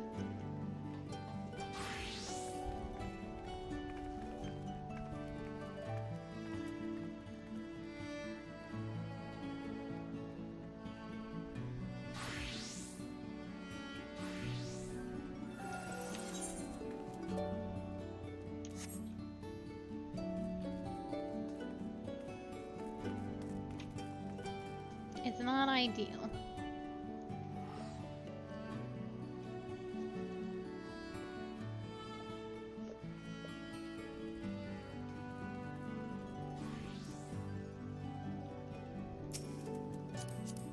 Actually, I'm gonna take... Oh, I'm already at Newport. I'm gonna go to the Mysterium very quickly.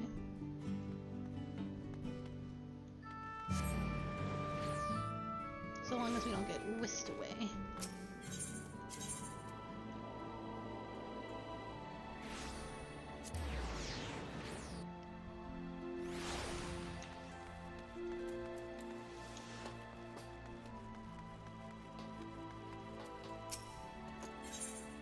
What's it called?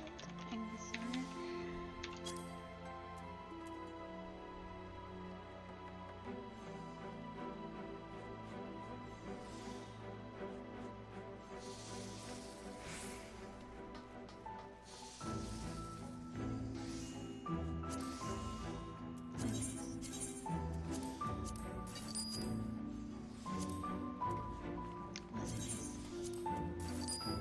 Where are you at? Okay.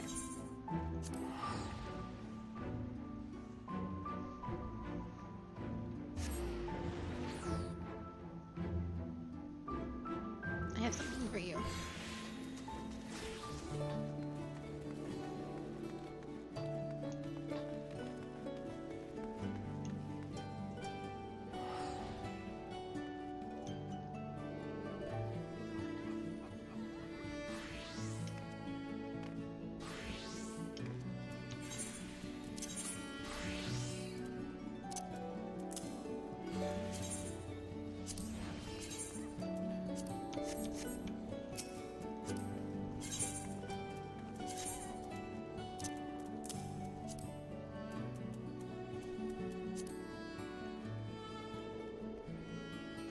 No, I don't. No. That's probably the best weapon I'm going to be able to do for you. 510. But it'll get us 10, Walker. And you can dye it. Yeah, doesn't that look cool?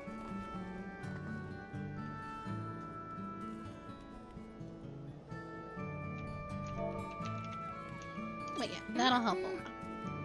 I think we can maybe upgrade them to 520. I do not know what that entails. I don't usually upgrade the crafted weapons. But that should help.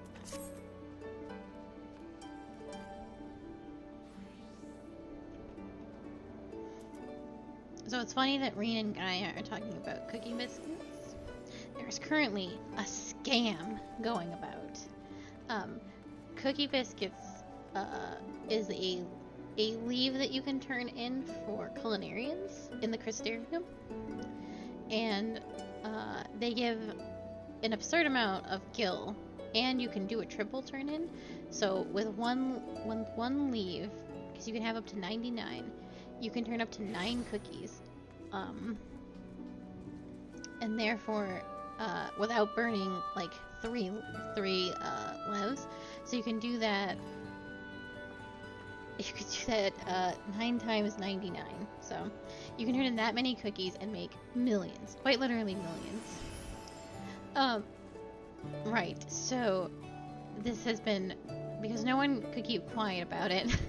This has been found out by Yoshi P, and he addressed it in the live letter and said that they are going to be adjusting everything, the experience and the gil, so that no more cookies happen. Yeah.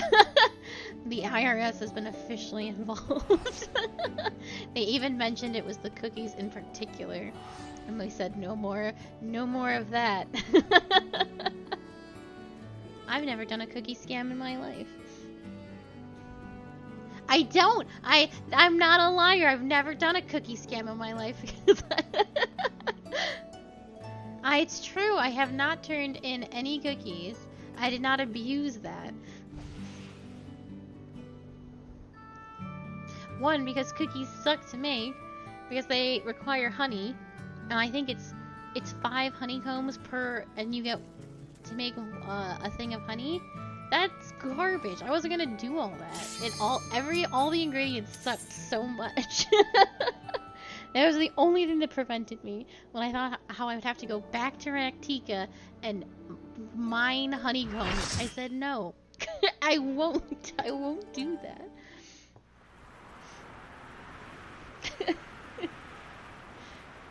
Shut the hell up! I have not done a cookie scam! It worked! Both wind and fire have answered the call! Yeah, I think selling the mats is more profitable than making the cookies. See?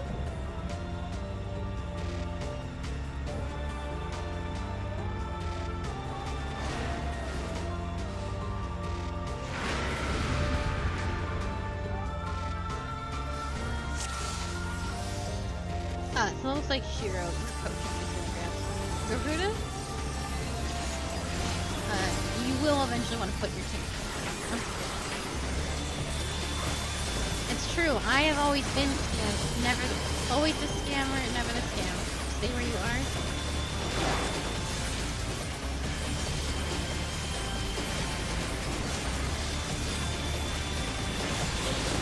Exactly about cookies.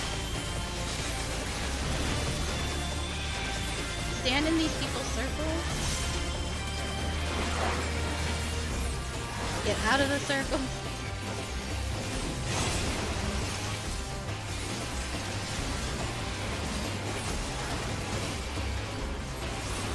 Get out of that, but stand on the edge of it. That wall is instant death. Stand in the circles. Out of the circle.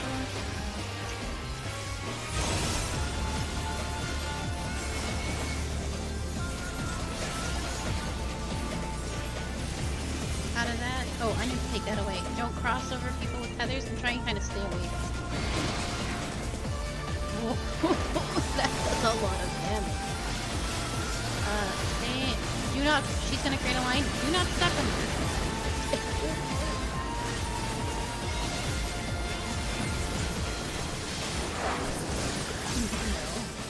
We want to stand right here.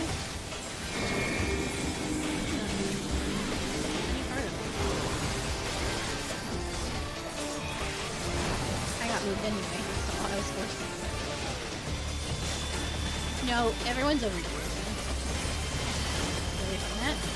Grab, put your tank stance on, and grab. Oh yeah, he's just gonna take it. You will have to grab one of them.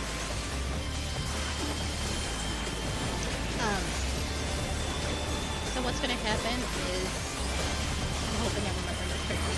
You are gonna get like a little red symbol or a little green symbol.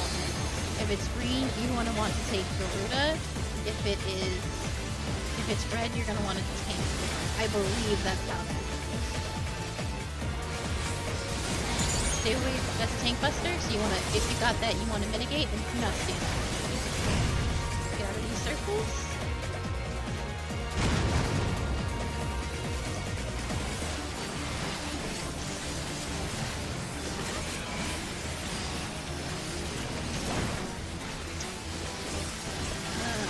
He's gonna kick one away. Yeah, so we're gonna stand where he is.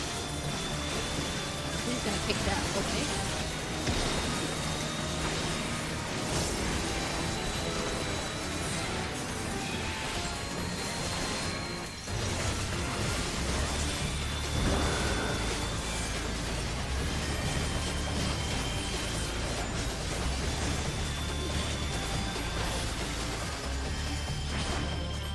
Alright, so I believe that's how that works.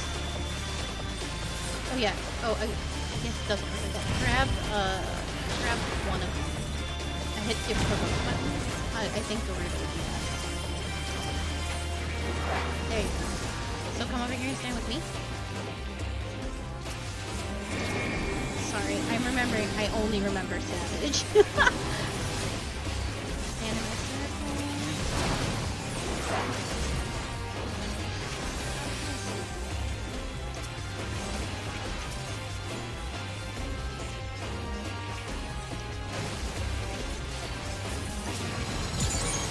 Get where Garuda is, the north or south of Garuda? Yeah.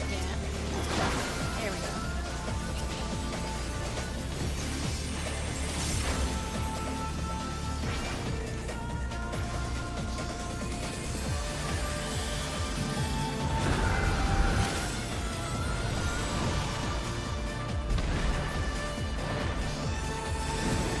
Cross the path. You love that? You love that Jolly Rancher looking motherfucker? 8% left on Rasta Pasta? Are you kidding me? Oh, This... No, color's bad. We're not gonna see any of the harder part of the fight. That is like, when you fight Rasta Pasta, it's a mix mash of like, both their abilities, and people are just on the floor. I just remember sometimes being the only one left alive, and I was just like, woohoo! I've never seen it melt so fast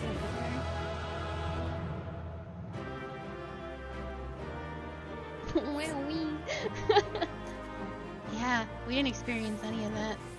Alright, so I need to move this over here so I can make some decisions about my life. 34, I do not need boot. No, I do need boots. I need a ring. I don't need a helmet. This, and I don't need that. I need this, and I need this.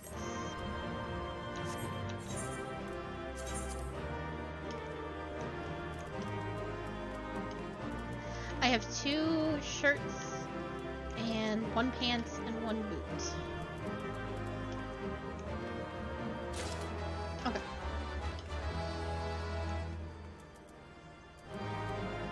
I already have belt.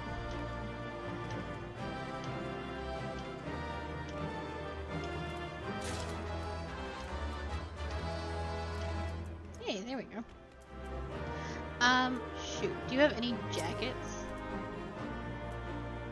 I should have probably let you have the top because I have the near top. Oh no, you don't. You're not rolling on jackets because you have the good top. Never mind. Yeah, I forgot. I forgot you had the. I felt bad. I was like, oh no, you don't have the near top, but you have the Ishgardian top. So. Combining the contrasting powers of different primals, this seems an awful lot like Ultima Weapon. In any case, I'm pleased to see that you were as successful here as you were in the Praetorium. For a moment, I thought Reen had lost control of the Aether. Luckily, we managed to avoid any major disasters, from what I can tell. That two such ferocious beings should meld into a single entity is frightful indeed. Further research must needs be performed to fully comprehend this unexpected phenomenon. That was incredible! I never imagined they would fuse together like that, but you took them down all the same.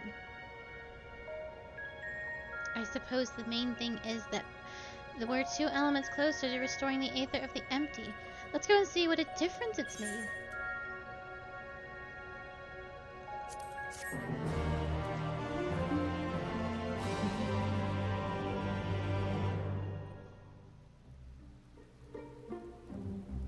Oh, looks just like a fucking Jolly Rancher. Or one of those popsicles, you know, like... Yeah.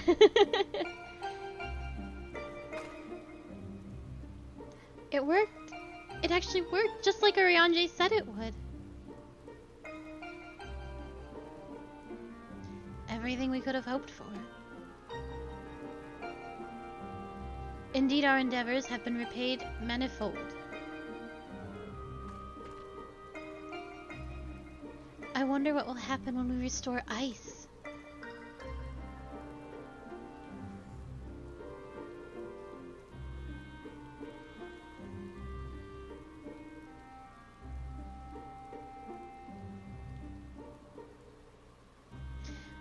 Is something the matter?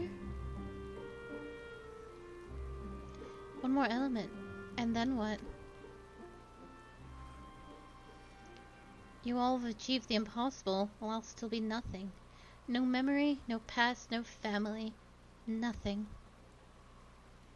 The world has moved on and left me behind. Anyone who ever knew me is either dead or gone.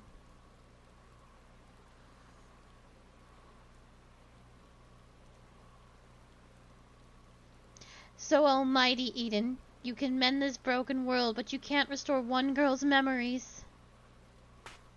Give me my life back, damn you! I still hunger. Ah! Extinguish the accursed light. Awaken our true power. Enough riddles, tell me who I am. You are... I am... Gaia. Gaia.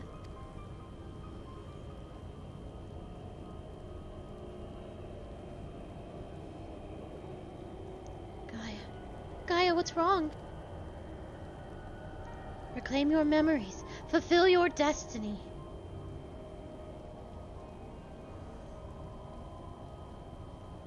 I don't understand. Gaia, can you hear me?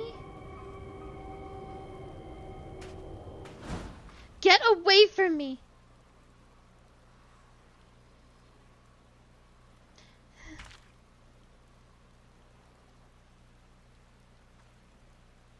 Amidst the sound of falling rain, your voice called from within.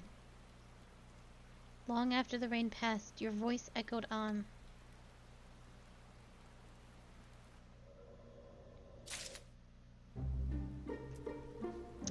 So, I do not think we have enough time to do another one, because the stories in between are a little long. So we'll save that so we have stuff to do tomorrow. We will do the rest of Eden, and we will do the weapon trials, and I will catch... I think I will be done with some role quests. We'll do that, and then we will work on craft quests. and try and get us as quickly. And I will try and get us as quickly as possible to 5.3. So that's probably going to have to be where we stop for today. A little early, but queue times and all, I don't think allow us to go any further. But we will be back tomorrow at 6 p.m. EST to finish the second part of Eden Up. Thank you so very, very much for being here. I hope you all have a very lovely evening, and we will see you soon. Goodbye. Oh, and a big thank you to Sue. Thank you for popping in and being my co-healer. It is much appreciated. But yes.